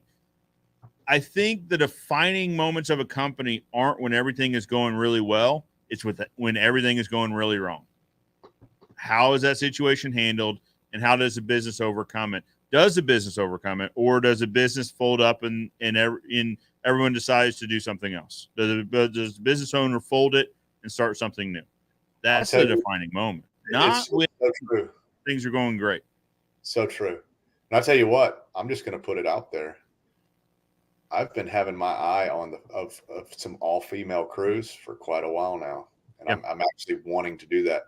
Yep. Denny Lent up in Kansas City, they stain a lot of stuff, and big outfit up there. They run ladies. Yeah. There's so much more attention to details. And the thing about a lady is they don't tend to have ego like most men do, because if you get a guy who's been doing a job for 20 years and then you hire him into your company and you say, hey, here's the way we do this, and this is what we want you to do, they're going to spend all day trying to show you how they know how to do a better job. It's just natural. We can't help it. Yep. If you tell a lady how to do something, or this is the way we do this, they say, okay, no problem. Yeah. And they do it. And I'll give you. And they don't drop balls. Sorry, Caleb. No, you're right. Yeah, ladies don't drop balls. But yeah, give us something else. What's another advantage? So, well, a friend of mine has a plumbing company, and he said if he could only have female technicians, he would do it in a heartbeat, for the exact reasons that you spoke of: attention to detail, and they show empathy. They're able to process empathy much better than their male counterparts do. They can put themselves in the homeowner's shoes much easier for whatever reason than a male can. Attention to detail, and they're more considerate. In his experience, they're more considerate to the house and the surroundings and that sort of thing. Yeah. All benefits, right? So he said if he could have, now, unfortunately, ladies aren't flooding into the plumbing industry. It's not something that they want to do. But yeah, he had said he's in a heartbeat, he would change to all female crews or all female technicians, just because they provide a better service. They really do. The second example is that I saw happen real time is at a wire weaving operation. So a company that weaves wire out of strand. We were visiting to do, a little bit of research and training on the machine we've got coming. They had a lady there that, you want to talk about attention to detail. She could hear when something wasn't quite right with the machine. And so because she and I were talking just about the process, that sort of thing. And she kind of she's like, just a second, listen, went over and adjusted one of the turrets. She's like, that one wasn't hitting. It wasn't twisting it quite right. It was making not a complete turn. Talk about ultimate attention to detail, right? That there were other gentlemen around us that were also technicians on the machine, and not one of them took heard that, or they might have heard it, not processed it or whatever, but ultimate attention to detail. I think you're absolutely right. So all this to say, Jeremy, it is natural to get discouraged. I think it happens to everyone, whether or not they talk about it or not. So I understand what you're saying. The situation you're in, that you're trying to figure out how you can do it alone because you had someone leave for health reasons. The labor market, while coming back, isn't where it was 2 years ago, 3 years ago, right? So finding solid help for production crews is tricky. It is not fantastic. But I think if you keep your head down and keep pushing forward, you'll find that you'll make it through on the other side in pretty good shape, pretty good condition. I agree. What is it? Smooth seas do not a sailor make, or something like that. I'm not even a sailor, and I know that one. So it makes sense to me. All right. Kasurek says, we ate at Donkeys while Bam rode the donkey. Fairly accurate. You'll have to watch the video to see what that means. And it might be what you're thinking, but it might not. You never know. Joe says, thanks, guys. I can't stop the typos, but I learned to live with them. Hey, I've learned to read them.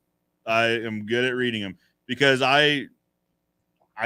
several of my friends do the talk to text. They won't actually text. They'll only do talk to text. And you really have to decipher those because they'll just talk and send it. And it will say not what they said sometimes. So anyway, Joe, thank you for the questions. Guys, if you have fencing or staying related questions, comments, concerns, drop them in the comments below.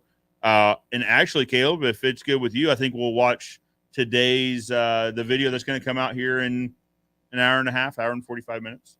The weekly Week in the Life.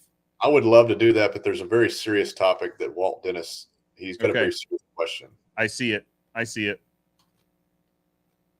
Caleb, yes. Did you get barbecue while in Texas? Yeah, so there's something I need to do a public service announcement. We went to T-Bone Tom's in Houston. T-Bone Tom's. Been there before, and I got some of their famous sausage. It's pretty good. I also got a pound of brisket. When I go to barbecue, I just get meat. Mm-hmm. And I got a half pound of fat, and I got a half pound of lean. It was pretty good. It wasn't bad brisket. It was pretty good barbecue. We decided to go home and went to the airport, and there was a place called Papa's in the airport just before you go through TSA. I'd never seen a restaurant before TSA.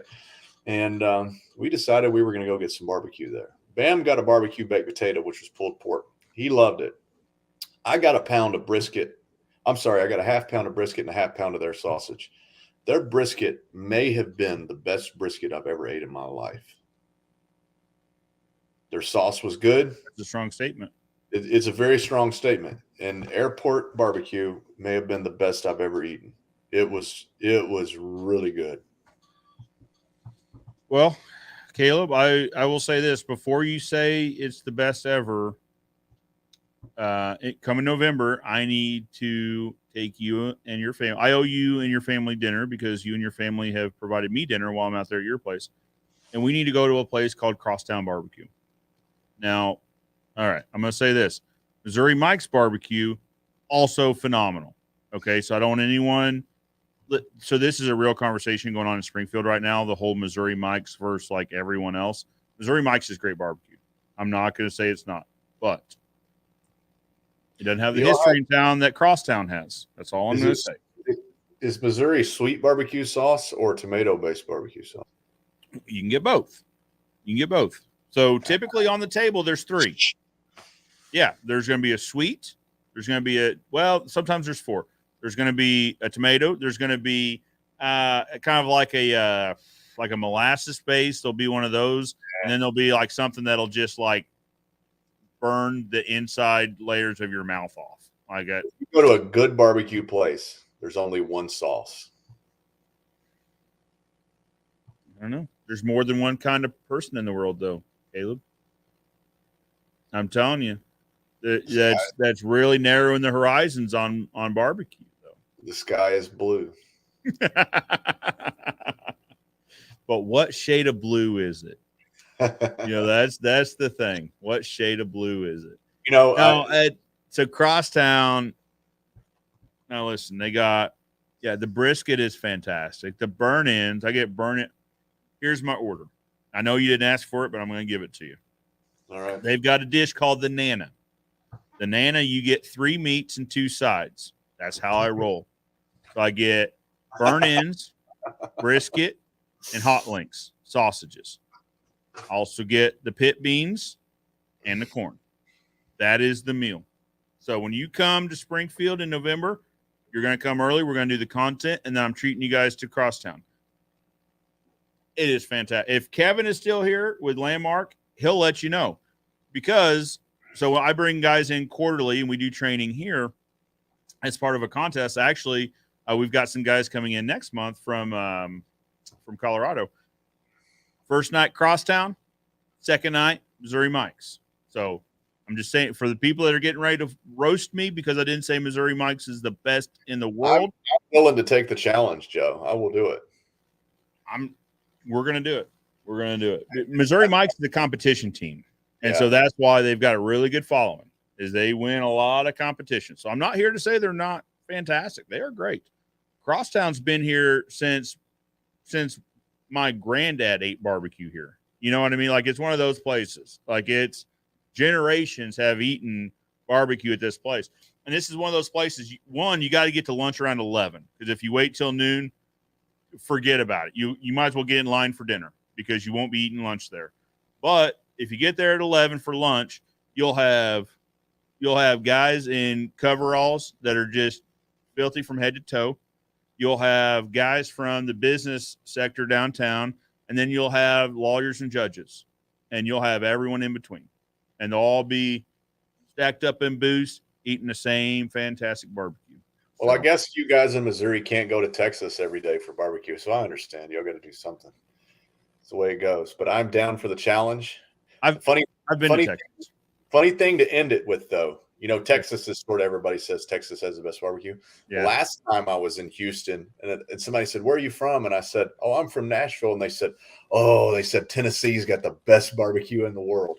I was like, okay, all right. Memphis barbecue is a thing. Memphis style barbecue. I like the Texas style because I don't like sweet. So that's so you're more savory.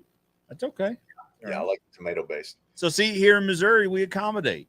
We say, "Hey, Caleb, if you're a savory barbecue guy, but you like to sit at the same table of someone that likes to eat sweet barbecue, you can do that. We will bring you to the same table and you can eat the same barbecue." That's kind of people we are. A good friend of ours, when we were in Indianapolis, took us to St. Elmo's Steakhouse. Okay. And they have one appetizer. That's my kind of joint. Cocktail, world famous, one appetizer. If you want to eat, you will eat this thing. Yep. That's my kind of place, though. I like it that way. So I tell you what, I'm not like a diehard foodie kind of guy, but I do enjoy good food. I want to go to like a Michelin rated restaurant. I watch there's these like documentaries on Netflix or whatever that follow these Michelin restaurants, and a lot of them are that way. Like, you sit down and they'll serve you, and you will eat what they put in front of you. There is no ordering. That's what I want. That's the way I like it, man. Yeah. It's just like, yeah. I'm here for it. Like, we should figure that out. When we go out to eat somewhere at a new place, what do I always ask? I used your line the other day. You say, "If I was the king of America." And if the king of America came here, what would you serve? Right. Yep. What would you serve him? I love that line so much. Kenny's got a question here at the bottom, and it's definitely all right. You're right. Enough of this barbecue talk. We know Missouri's the way. No, good barbecue. Good barbecue does not need sauce. All right, we're getting there. So Jeremy says, "Thanks, guys. Appreciate your support." You're very welcome. I appreciate you coming. This is like the third week in a row Jeremy's been here. Probably longer, and I apologize, but I appreciate it. She's been considering an all-female crew as well. Listen, I think you could do phenomenally well with female crews. I really, really do. And you could really market it well too. Oh, absolutely. Like, that's marketing gold. Absolutely. The first lady of Fence, man. Come on. Yep. I love it. Hi, Kevin. Thank you, Kevin. Appreciate that. Kevin says Crosstown is the best by far. Kevin was our first winner of the Spin a Day with the Expert. Are you in agreement with Crosstown is the best? Yeah, I am. I mean, they're both good food. You can't go wrong either way, but Crosstown has the history. You know, it's so this is a whole story for a different time, but people tried to burn it down for years. So the guy ended up living in the restaurant because people kept trying to burn it down. Can't burn down a good recipe, though. Nope. Now it's cinder block building. Burn that down. Metal roof. Probably steel beams. Joe says, try. Man, is that McKeskus? In El Campo or Cameroon, Texas. Noted. If Roger says, food conversation is a perfect time to mention, Joe, you are the triple D and the triple G of the fence industry. I'm not sure. I don't understand the reference, Roger. I'll take it as a compliment, though. Thank you. It's a perfect time for the Princess Bride quote. I do not think that means what you think it means.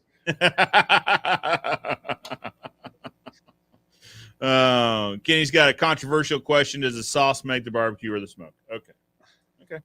So we're in food talk right now. All right.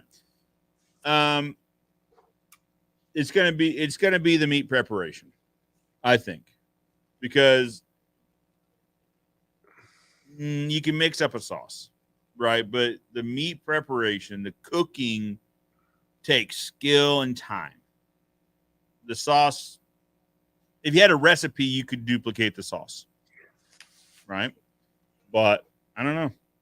I think if it's cooked right and it's rubbed right, you don't need sauce. So that's the thing, is that I was getting ready to say it. So yesterday was Final Friday, last Friday of the month. I cook a family style meal for the guys. We all sit around and have a business meeting, and gals, the folks of Ozark Fence. No sauce needed on the tri-tip. I cook tri-tip every time because it is a good meat. So I do enjoy a good sauce, though. I do enjoy a good sauce. Yeah, it could be a nice accessory. So I'll put sauce on the side typically. Yeah. And so I'll have the meat, but then if I feel like I need a little bit of an accessory, the sauce is available. So just in case you're wondering how a fence guy eats his barbecue, that one's for you. All right. Matt says, as a fellow guitar player, tell me about the one behind you. Do you play as a quick tune? Oh, man. I have a ukulele, and this is a 61 Gibson classical guitar that I bought off of a guy off the side of the road in Nashville many, many years ago. It's probably out of tune. Not too bad. But yeah, I play guitar sometimes, and I like classical guitars. I like electric guitars too. So there you go. Yeah, you got that electric one hanging on the wall. I saw that a little bit ago when you were showing us the Rewood. Well, and I bought this, so I got my kids all ukuleles, and just so they'll learn to play a little something, and that was fun. And then I was on eBay one day, and I was like, I would like to have a ukulele to play with the kids too. And so that guitar back there is a 1961 Gibson classical, and then I find a Gibson ukulele. Wow. On eBay, a 1944 model, and so I got it. I had to have it. A really, really cool piece. You know, if you're going to have a ukulele, you might as well have a Gibson, right? Sure. I'm sure it's super out of tune, but yeah, but it doesn't hold tune very well. But it's a really cool piece, and it comes with a case. So I look really sophisticated too when I carry this around because it looks like I play the violin. Ah, so that is exactly what I thought. You play any violin in there? I don't. I don't know. I whistle, if that counts. Yeah, I like guitars. I like guitars. I built this guitar. Stratocaster. Looks like a real Fender, but it's not. I built it. You built that, you say? Yeah. Made it to look old. It's pretty cool. Yeah. I love this stuff. Yeah. Fantastic. How do you say you're from Nashville without saying you're from Nashville? That's the show. Yeah, it'd be cool. I'd love to just build guitars for a living. It'd be fun. But then the problem is I would have 50 guitars and I would never sell them. It would just line the walls. I can't pile up stained fences in my living room. So that's why I stain fences. Kenny says sauce covers up your faults. Okay. Sean says, so I'm starting a livestock fence building business this summer. Any tips you know of? So I'll tell you, well, one, I don't build ag fence. Our company doesn't build ag fence. In our region, there are some farmers that build a ton of ag fence, and they just build it cheap enough to where the rest of us don't mess with it. And they do a good job. I don't want to downplay that. There's some guys that do welded, like field welding, welded rod fence. That's their thing. They do field welding. We just don't. We stick to residential and commercial, retail, wholesale sales, a little bit of e-commerce. So I wouldn't be the one to ask about livestock. I got 3 tips. What's that? I got 3 tips. Okay. 1, find somebody who builds really good ag fence and go hang out with them. 2, attend the fall fencing forum because don't they just build ag fence there? Yes, and sir. 3, go make friends with the big rich, all the people who have livestock. Go make friends with farmers. Yeah. So fall fence forum is what I was going to suggest. Luke Gibson and Farm Fencing Solutions is, I believe, the company. Check him out. check that company out. He doesn't produce he doesn't really produce content, but if you jump on YouTube though and you search fall fencing for him, you'll find that. I can't recommend that enough to you. Someone that's wanting to get into ag, because these are guys that'll bring in their own machines. They have machines there for teams to use. So it's a competition, but it's also a learning events as well. How to use different machines for different, applications. They'll do flat ground. They build up what looks like a 45-degree incline, fence up the incline. You can get a lot of good education from the Fall Fence Forum. I've never been. I've seen the videos of guys that have been. I think you would do well checking that out for sure. All right. So Matt says, "Rock on, brother." Thanks. So this is Matt. He's our on-site He's our building and ground supervisor. He takes care of everything that's on site on our site. Dang, eBay diamond in the rough there with the ukulele. I agree. All right. So in true fashion, we've got what's that? Let's watch that video, man. Yeah, I was gonna say, in true fashion, we've got a few minutes left, so let's do the video. And speaking of Matt, there's Matt. Man, I'm a fence guy trying to do technology. There we go. Okay, here we go. Let me do this. Yeah, here we go. Nope. Here we go. And you guys should be able to hear the audio, but if you can't, let me know. Last week, we were out in Lebanon putting up the couple panels that we made. We still have 11 to make, so we're back here at the shop, and we're getting ready to bust a move on those.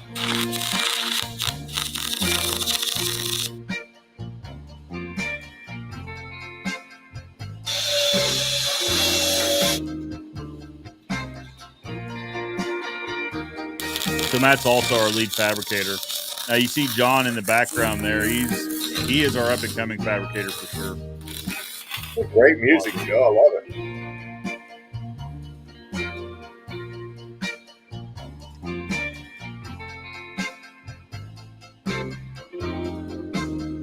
So this is a look at our fabrication shop. It's a really nice shop, especially compared to where we've come from. We can do,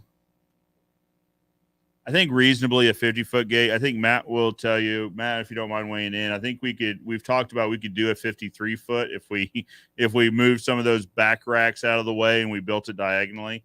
But then you get into the conversation like, how do you transport it? So you got to build it in two sections and field weld it on site maybe. I have been in that shop, and it is a nice shop. I'll tell you, I'm proud of it. I'm proud of the shop. I'm proud of the work these guys are putting out. I can't say enough good things about it. The only thing I would do differently is build it to where it has an overhead gantry crane. I've seen shops like that, and they are nice. We've got a portable gantry that we can push into here if we need to lift something heavy or something awkward. But one of those built-in, motorized gantry cranes would be fantastic. How tall is that building? Is it 16 or 20 foot? 24 foot? Let's see. 20. It's a 20 foot. So it's probably like a 16 to 20. What you're seeing as the left side would be 16. The other one would probably be 20. It slants. It's a slant roof. So it's a flat roof, but it's a slant. I don't know.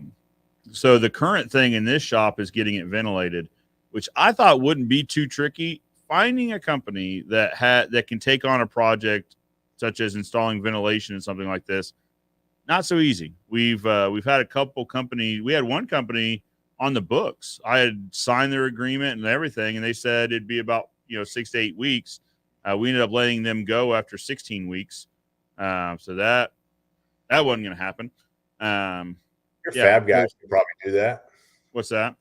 Your fab guys could probably do that. They could So probably put it in and then could wire it. The part that makes me nervous is penetrating that insulation on the sidewalls, that white coated insulation. We installed our own in our old shop, but it didn't have that insulation. It was an uninsulated shop. I think you could just exit and then push your whole frame through and then trim out around it. And then it would be like sealed in around that insulation. Yeah, that's true. That's true. But you got to have the time to do it. Well, that's going to be the next thing. But the thing is, like, there aren't, even one, my best friend owns an HVAC company. And he had came out and he's like, I can give you a number on it, but I'll tell you, it'll be this fall before we can do it. He said, we have so many commercial projects right now on the books ready to go that have like deadline penalties. He said, I couldn't commit to doing it till this fall. So yeah, sounds like a good rainy day project. Yep. I think you're probably right. All right, here we go.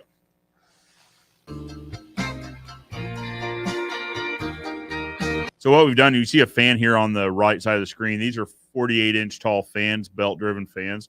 They push a lot of air. So that's our current solution.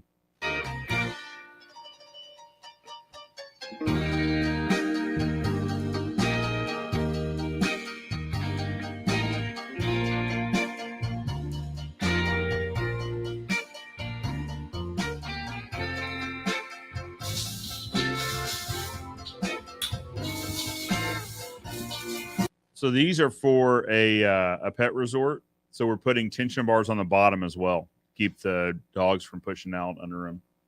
Something we do on animal kennels, animal cages.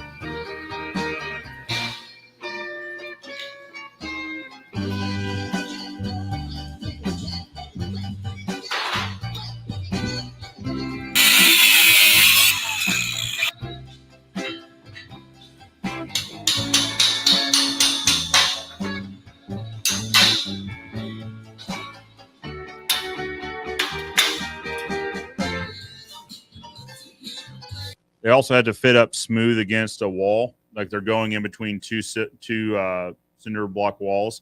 So we had to what we showed just a minute ago was him grinding off the ears on that hinge, so that then he can weld it on, so that'll sit flush against the wall.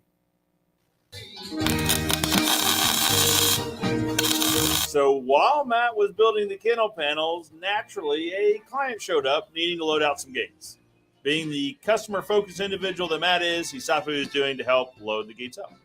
3-inch by 9. I just wanted to make sure I helped get him going. Yeah, he just needs 4 more CS20 3-inch posts. 4 more. So that's Candace. Candace runs our retail wholesale, basically our on-site sales. So she has a kind of a stable of contractors that come and buy materials from her. So she likes to get out and shop, make sure, just kind of get the ball rolling, and then Matt picks it up and runs with it. 3-incher, CS20, 8-footers, 9. 9-footers. Okay.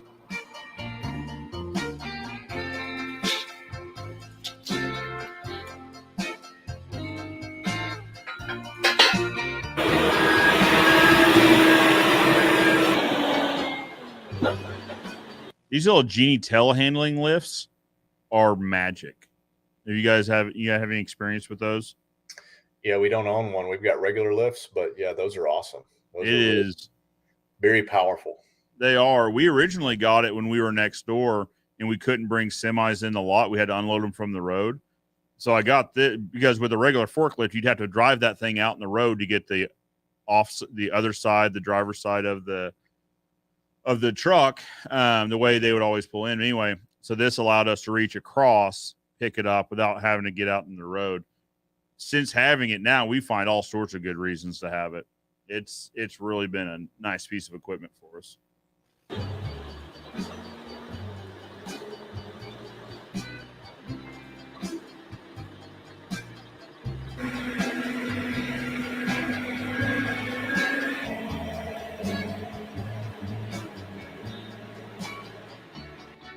Yeah. Take the whole thing and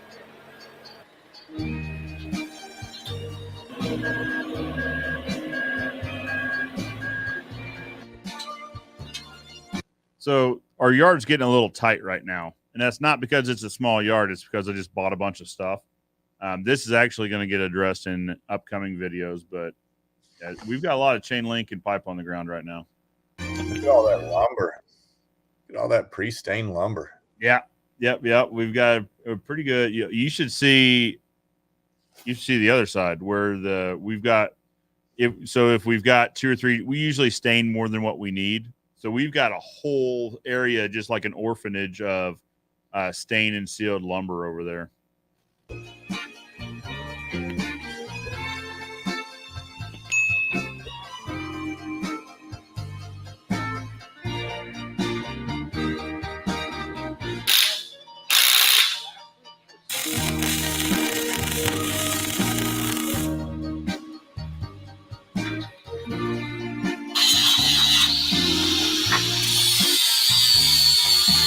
So we're making these panels to fit in between two concrete walls. So we're putting these plates on here. We're going to weld them just to the outside of the frame so that they fit in there and we can still secure them.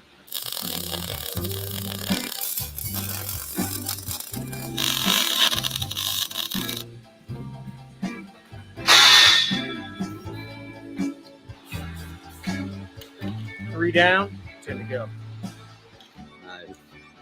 Yeah. Three down, 10 to go, Let's baby. One of the things I love doing, the guys are really getting into the week in the live production, and I love it.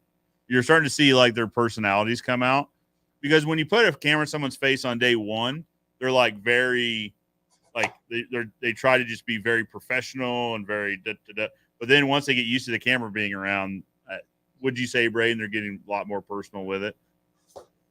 Outside of Ozark Fence and this YouTube channel is helping others with their social media marketing. So I was incredibly excited to be asked to sit on a panel and speak to the Greater Springfield Board of Realtors about social media marketing and how these agents and brokers could improve their business by utilizing social media. I appreciate Braden editing that out. That was actually me pulling a locked door. Like, oh, I guess we're going on the other side. You should start looking at TikTok. You absolutely should, because their algorithm is incredibly good at figuring out what you want to watch before you want to watch it. Right? Like, I don't know how this magic works. The Greater Springfield. It's thinking like 2 videos ahead of wherever I swipe up to. And I watch. Now, sometimes it misses. It'll swing and miss a few times. But it takes note of that, right? So if I swipe before I watch more than 10% of the video, it knows. The algorithm is fantastic. I'll touch on this too. So you limit your social media exposure. I view it as filling up cups, right? So treat each platform like a cup. Don't start filling up the next cup till your first one's full, because a lot of times each platform, the content's a little bit different. Sometimes it's the same. We talked during the lunch break that you can repurpose content across, but get really good at one and then move on to the next, rather than try to take on Facebook, Instagram, Snapchat, TikTok, because what you'll find, you'll just completely burn yourself out trying to figure all those out at the same time. But 2, your message is going to feel really bland, because you're trying to make the same message applied to all these different platforms, when the audience on TikTok consumes content a lot differently than the audience on Facebook. Just take it one both ways. Thanks again to the Greater Springfield Board of Realtors for having me out to speak. I had an incredible time and would love to come back anytime you need.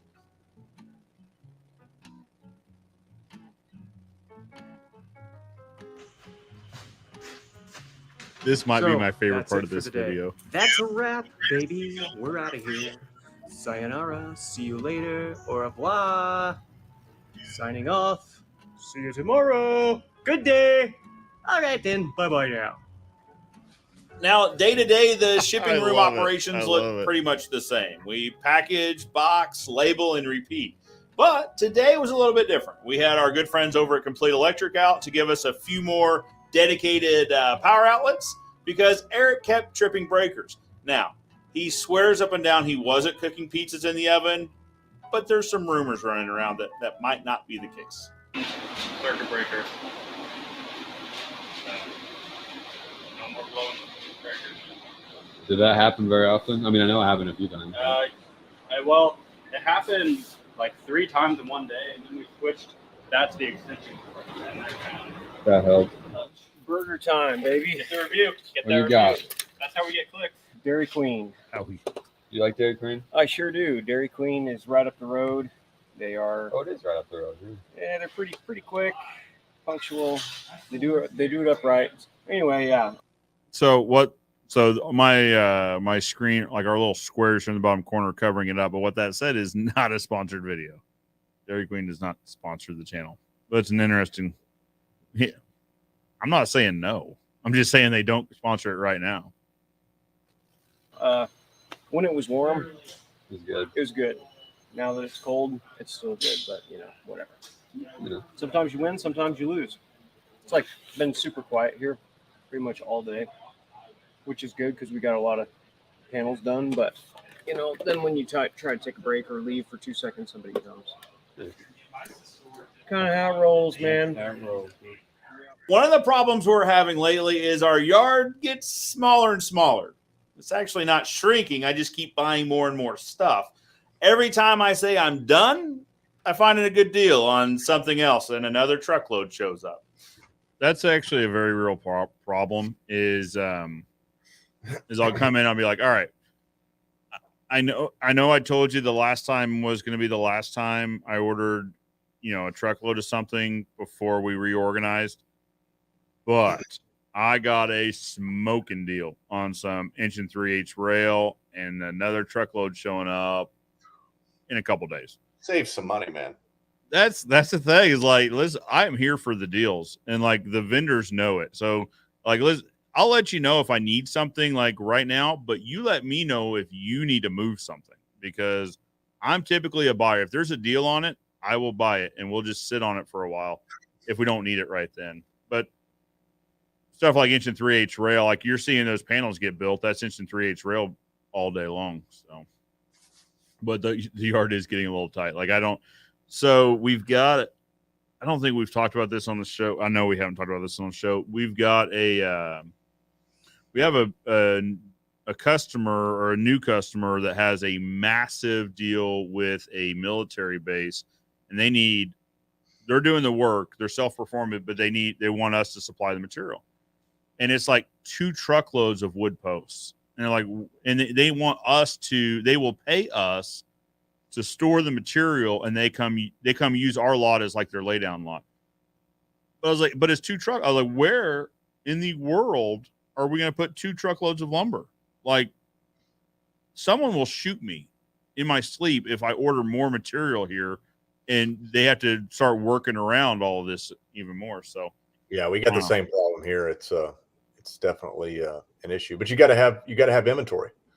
You got to have inventory. If you don't have it, then we learned that lesson pretty well. Yeah. I mean, the guys with the inventory are the guys that are able to make sales. Yeah, they're the in guys. 2020 or 2021, when inventory was really tight at the national level, the guys that were doing well were the guys that had inventory. But it is a bit of a pain. So I don't know. Good problems, I guess. What's funny is when we bought this new building that came with some, when we bought this building that I'm in right now is right next to our old building. We really bought buildings. We didn't buy much more land. They had a little bit of land, but it was mostly just covered with buildings. And what's funny is we did the typical, like we walked in going, golly, look at all this space. What are we going to do with all these buildings? Now I was walking the UPS rep through the other day, and he's like, man, you guys are kind of out of space. You're not kidding. I need more. I need about twice as much space to really get some cool stuff done. Yep. Well, the wire weaving, we had to go lease another building, another warehouse to weave wire in because we didn't have the space here for it. I've laid the task on Matt and John's desk to organize the lot and make sure it's incredibly efficient for both our contractors and our clients to come and go. As part of that, we got the pipe racks that you guys saw last week. Now, part of having the pipe racks is figuring out exactly how to arrange them for maximum efficiency, which is what you're getting ready to see.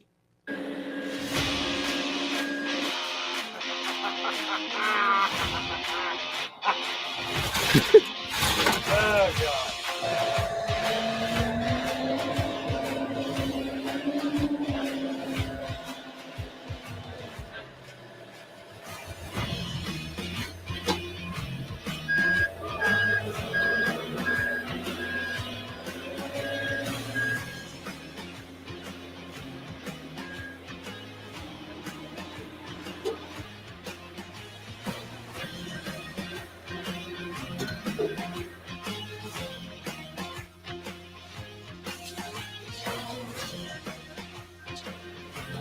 Okay, so we're gonna use two per rack essentially. So this will be like one rack. That way it doesn't bow in the middle, so because there's structure.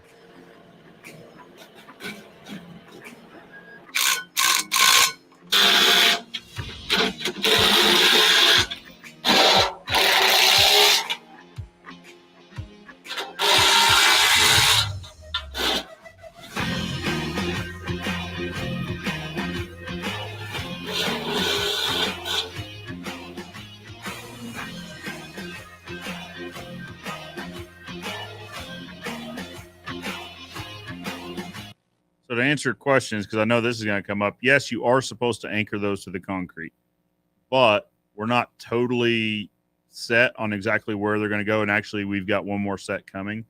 So our plan is, for the time being, we're putting full. So that's 4-inch schedule 40. It's really heavy pipe. We're putting that on the base just to keep everything weighted down until we love the layout, and then we'll anchor them.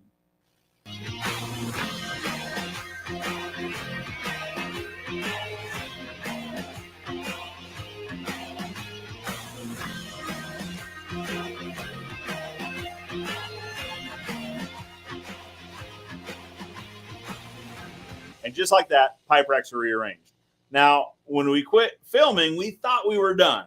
But afterwards, there was a little bit of discussion. We're actually going to bring in another pair of arms. We think we can get another bundle up in the air, another bundle width up in the air, which would really help things. Stay tuned in subsequent weeks and future weeks to see that happen. Guys, I hope you're loving this content. I hope you're liking the format. We are loving making it. Let me know what you guys think in the comments below. That's the video. That's this week's video. So, yeah, we're enjoying making them. I really am. It's good content to make, and I think people enjoy the behind the scenes look. You know, I follow some channels and they all kind of do the week in the life behind the scenes look. I'm just saying, Caleb, I think people would like to see the behind the scenes of stainless steel experts. Oh, no sound.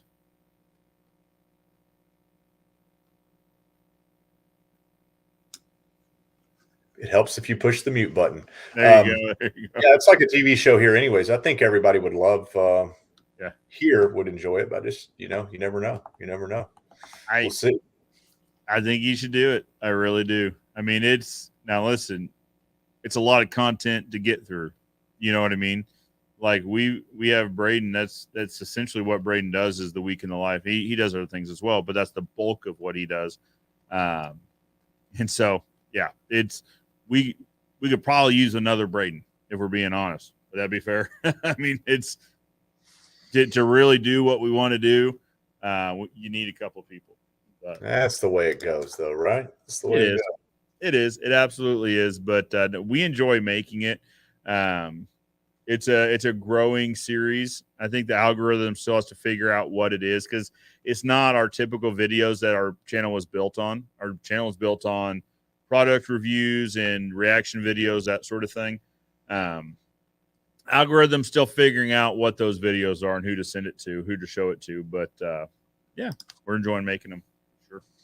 Well, you got to start somewhere. I mean, you never know what you might be on the Discovery Channel one day. You and your dad start throwing slamming doors and stuff. So that's actually that hasn't happened. I don't want to say that, but that's what people were like. You're gonna do a behind the scenes look, yeah. So doors slamming and chairs getting thrown through windows, that sort of stuff. Well, you got to have something before the commercial breaks. Yeah, that's the thing. Is I have a feeling a lot of that content, a lot of that drama, was manufactured. Oh yeah, sure it was. Those guys would have killed each other if they were really like that. Yeah, well, that's the thing. That's my whole issue with reality shows anymore. They're not reality shows. It's all scripted. It's like what do you call that? Not impromptu. It's like it's like wrestling, man. It's like an in the moment type. Yeah, they give them an outline and they give them some key scenes they want to see done, and then they let them kind of organically come up with stuff. But it's not.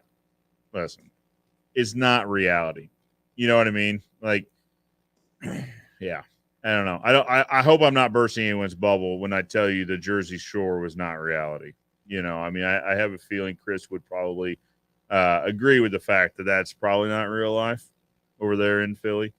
But You never know, man. You never know. Donkeys was real, so yeah, that's right. That's right. That was one of the things I said in the video. I was like, we went to Jersey for a Philly cheesesteak sandwich. Like that, I don't know how that geography works, but it worked. yeah. I still don't know what to think about that, man. To be honest. I know. We had some Philly cheesesteaks while we were there, though. We got the experience for sure. I'm not sure that Chris wouldn't be carried out of Philly on a pole if people knew that he took us out of Philly and into Jersey For our first ever experience. for a Philly steak. Yeah. Did we just doom him? bad. We might have just doomed him by letting that out. Yeah, Chris, he sleeps with the fishes is what we'll hear next time we go. We've gone this whole time without talking about the event we're going to be at in North Carolina next month. Yeah, let's do it, man. Let's do it.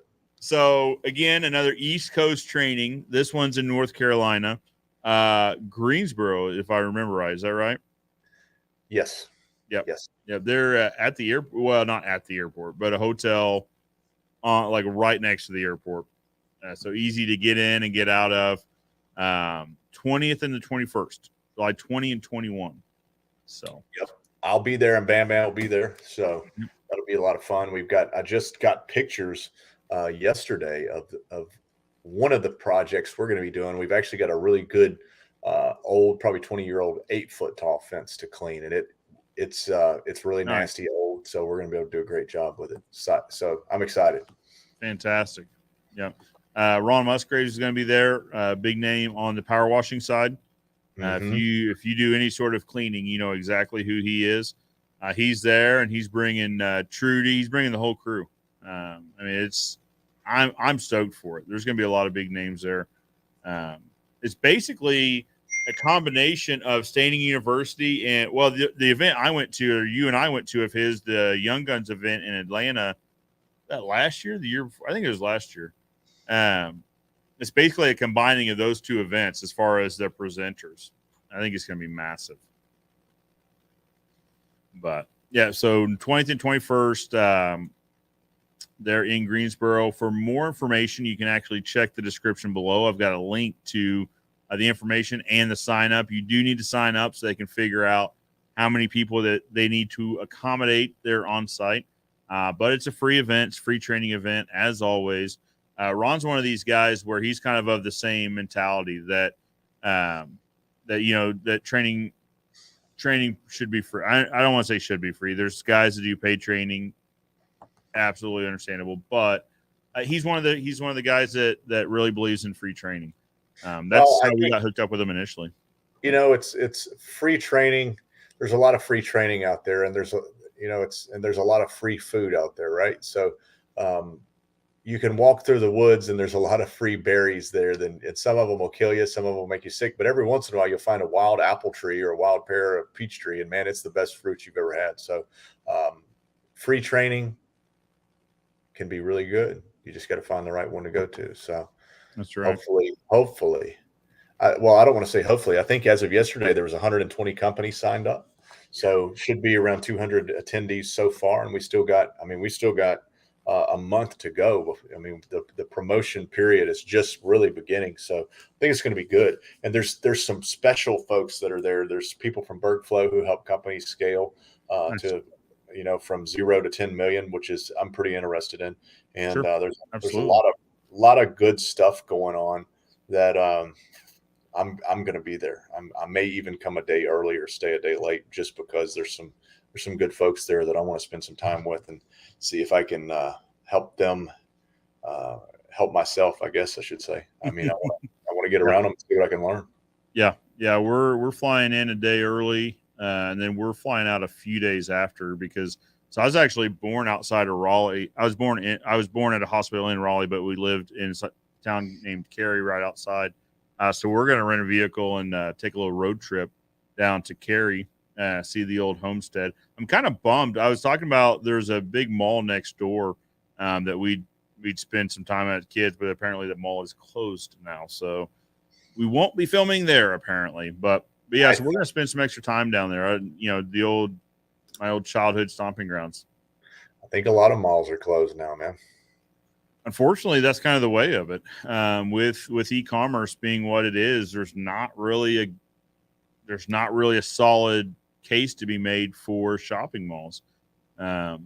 Especially with free returns and all that, to where, because it used to be, well, if you wanted to go try it on, you went try it on at a store, and then you could buy it online, and the idea is you would buy it there because you were there and it fit, right? Yeah. But now, I mean, in regards to clothing, now, I mean, free returns. Okay, so buy 3 different sizes and know that you could return 2 of them for free, and just keep the one that fits the best.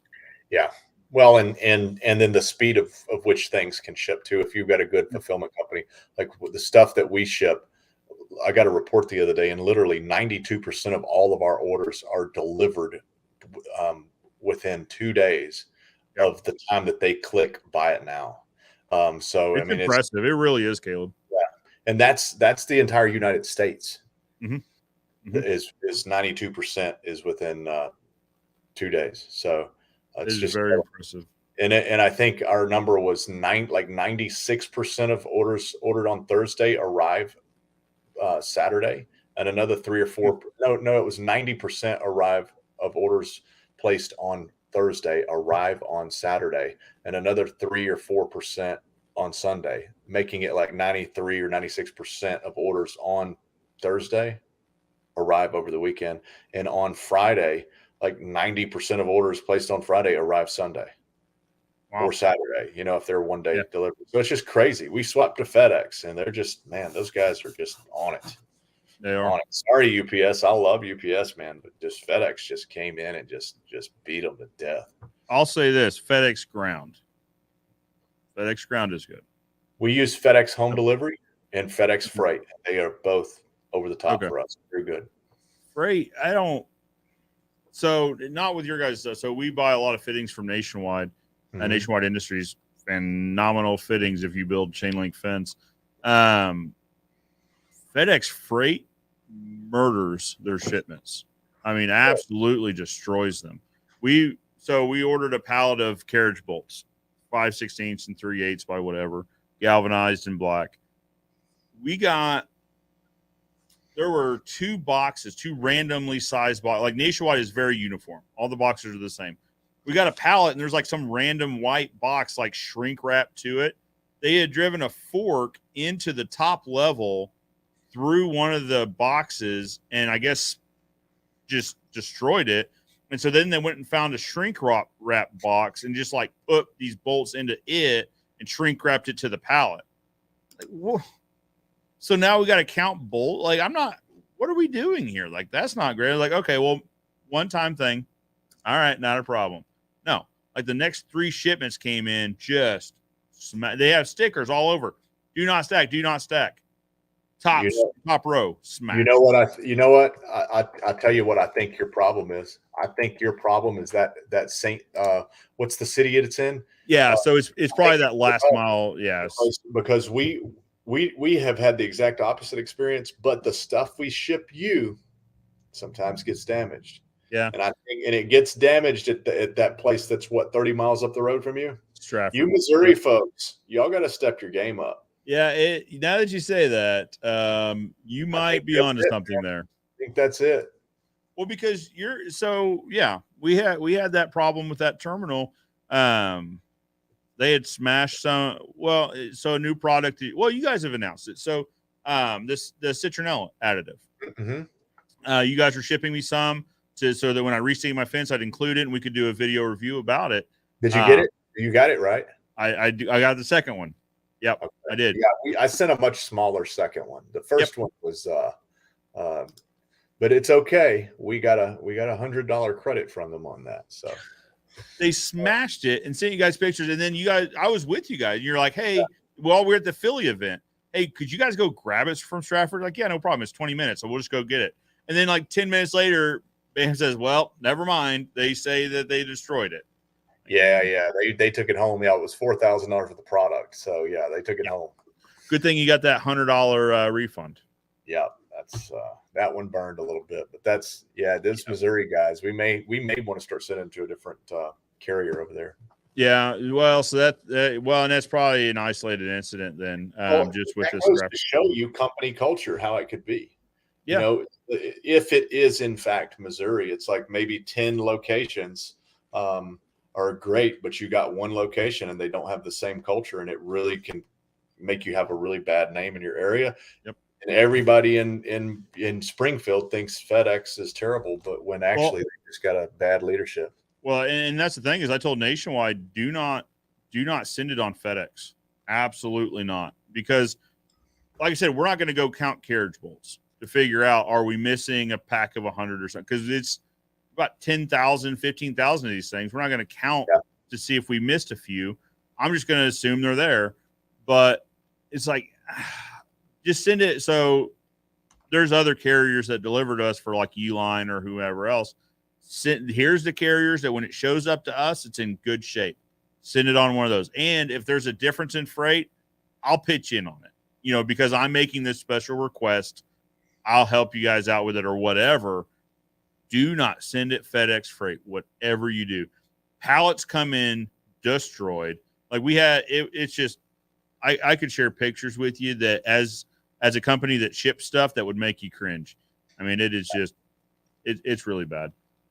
Anyway, I don't know where we're going with that. It goes. That's the way it goes sometimes. But you guys, but the shipping's really fast from you guys. I think that's where we started. It's as a shipper on my end, like it is impressive to me that you guys have your processes figured out to where, that if I place an order, noon Monday, it'll be to me Tuesday or Wednesday.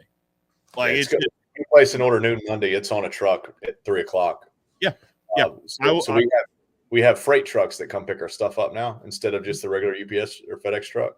And they're here at 3:30 every day. So if your order comes in at 3:30, 3:28, somebody's got their finger held up and we're going to get it. And I'll be honest, if they came sometimes on Friday, the driver, he'll like to get here a little early. We'll make him wait. Sure. You get here at 2:30. Hey, look, man, our cutoff's at 3:30, and that's the deal we made with you guys. And so sorry, bro, but you're going to have to wait till 3:30 because it's important, man. Right. It is. It's important. Well, those Friday orders arguably might be the most important because that's someone that's needing to order for the next week, probably. Well, it means the difference between paying the light bill and rent and grocery bill for some people. So I take it pretty freaking serious. So it's got to go, and you guys can wait on it because this guy doesn't get off work till 6:00 anyways. So you can hang out here for a little bit. So that's the way it goes. And the nice thing too, Caleb, about your guys' process. So we placed an order this week. I think it was on Friday actually, for a customer, and we got an email that afternoon that said, well, we got an email that says it's been created. We got another email that says it's been picked up. And then we're getting emails throughout. We got another email this morning that says it's in transit. The shipping status has changed. It's in transit. I like how you guys let us know throughout the process too. And I know that it's automated, but I like that you guys do that just so that it keeps us kind of up to date on where is the shipment in the process. Yeah. Sometimes people call and are like, hey, where's my tracking? And I'm like, have you checked your email? No. 2 questions. One, I noticed we have a question. 2, I do have a serious contractor question for you. Yeah. What, I think the government said 0.055 or 0.55 was the calculation for mileage, right? Yeah. 0.55. What is it now? What are you figuring now? Do you $1? We reimbursed it $1. I think it's below that, but we reimbursed it $1 a mile. Yeah, that's what I was just sitting here because I'm doing P&Ls while I'm watching this here. And sorry, I got a 6-track mind. And that's what I was thinking. If you got a gas truck that gets 12 miles a gallon or 10 miles a gallon, what's fuel up there where you are? Because I think I paid $4.50 yesterday. Diesel's $5 1/4. And diesel's higher.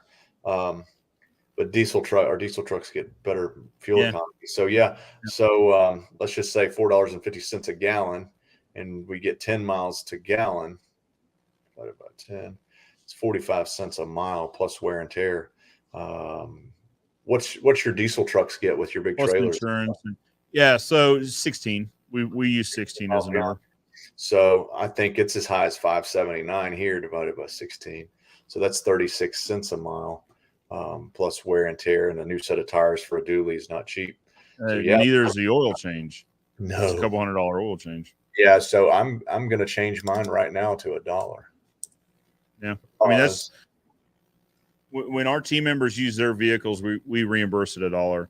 Just because I know rising fuel costs, insurance, just 55 cents is not accurate for what it actually costs to operate a vehicle. Yeah. Well, I just changed it for the month on all my P&Ls, and I just looked at my percentage of my gross profit, and it didn't mess me up too bad. So Sure. I was at 0.655, and now I'm at 1.0. So fuel cost. And it might be a tad high, but I'd rather be a tad high than a tad low. In terms of what you're talking about. Yeah, that's true. So yeah, that shows for. Yeah, so it's a couple $1,000 a month for fuel, man. It's no joke. Oh yeah. Our fuel bill lately is significant. It is significant because we've got 3, 4, 5, 6 vehicles on the road. One of them's a delivery vehicle, the Isuzu, so it doesn't stay still very often. Now, like the service trucks, they'll drive to the job site in the morning, then they'll sit there all day, and they'll drive back in the evening. So they don't get a ton of mileage. But that delivery truck and, my dad and sister are doing job site visits and all that. They flat burn through some fuel. They absolutely do. No doubt. And we got a question here, man. Yeah. Yep. Let's see. Brian wants to know, should I worry about a little bit of sand on the bottom of my fence pickets from rain splashing the sand up before I use my sand seal? Should I use a broom or light pressure washing to get it off? When we typically go to a job site and we face this issue on a fence that we are not cleaning, we'll take a dry bristle brush. So it could be a broom. A broom's probably the most common, but any kind of a dry, stiff bristle brush, brush it off before you stain it. If it's discolored and it's a problem, then I would probably wash it. But then you're going to still have to dry brush it if it rains between your cleaning and your staining. So use a brush and go the extra mile, guys that are watching that do staining, man. Brush the bottom of the fence off. There's grass, there's dirt, there's sand, whatever. Just take 5 minutes, go around it, brush it off. It'll give you a moment to familiarize yourself with the job site and maybe see something you wouldn't have seen before. So I recommend. Well, and it's a good look from the customer and the neighbor's perspective too. Certainly. To see. So we like those. Technically, I guess they're push brooms, but they're only about 12 inches, and they've got a long handle on them. We like those a lot. They're really stiff bristle, so they'll get. Even if we clean the fence, we'll give it a week to dry or whatever. Come back. If there's been rain in between, they always have dirt kicked up. On that. So that the bristles are stiff enough to where, because the dirt's dried now to the board, so they're stiff enough to where if you put a little elbow grease into it, you can knock that off beforehand. Yep. Light dirt, dust, sand, the stain will penetrate through it. But if it's heavy buildup, you might have to come back and touch it up if you don't do it right the first time. Well, and to your point, it also helps you familiarize yourself with the fence and the job site too. Yep. So it's never a bad idea to get an extra walk around on the fence. And like I say, it's a good look for the customer and the neighbors that you're taking the time to really do all the prep work necessary and more than what they may have seen someone else do. So, customer experience is important. Probably the most important. It's absolutely everything. Well, Caleb, per usual, we've gone over time. I mean, this is pretty normal, I think. We stayed on topic pretty well today. There was no extraterrestrials, nothing like that got brought no aliens. Up. I only had one crazy joke about Dodge trucks. I'm sorry about that, though. At this point, it's a given. I know it's coming. I just don't know when. Yeah. We got off into food for a little bit, but I feel like it was justified. I do. I mean, it was a worthwhile conversation, needed to be had. No, but I'm serious. Like, let's go figure out which one of these places is the best. And I'll be honest, if one place is the best, then let's just go to that place twice. Well, see, that's the thing. So because I would take you to Crosstown, but then I will get some heat and hate from the Missouri Mike's crowd. Don't matter. Don't matter. All right. So this is a follow-up. Brian says, thanks, guys. This is for my personal fence, and I just finished building it recently. I've been waiting for the proper moisture content. I like that. I like that you've picked up on that. Mississippi rain has been pretty heavy lately. Absolutely. I think here in Missouri, we're 7 inches ahead for the year. we've got a lot of rain. We are dry. When the dog runs across the front yard, dust goes in the air here. So we're dry now just because it's been hot lately. Like it's triple-digit heat indexes for the last week and a half or something, and more to follow. But yeah, we're still, like I said, 6 or 7 inches ahead. This month is June, so April and May, we had some really wet months. We did too. Yeah. But yeah, like you say, now it's all gone. It's all sitting in the lakes. The lakes are all high still. But anyway, Caleb, as always, thank you for your time. Man, it has been too long since we had you on, and I mean that. So the last time you were on, I think, was January. So that doesn't need to happen. Yeah, we need to get back to having you on. I mean, this because you guys are gracious enough to sponsor the show, it makes sense to have you on a regular basis to talk stain and just talk shop. I'd like to get back to where do it on a monthly basis.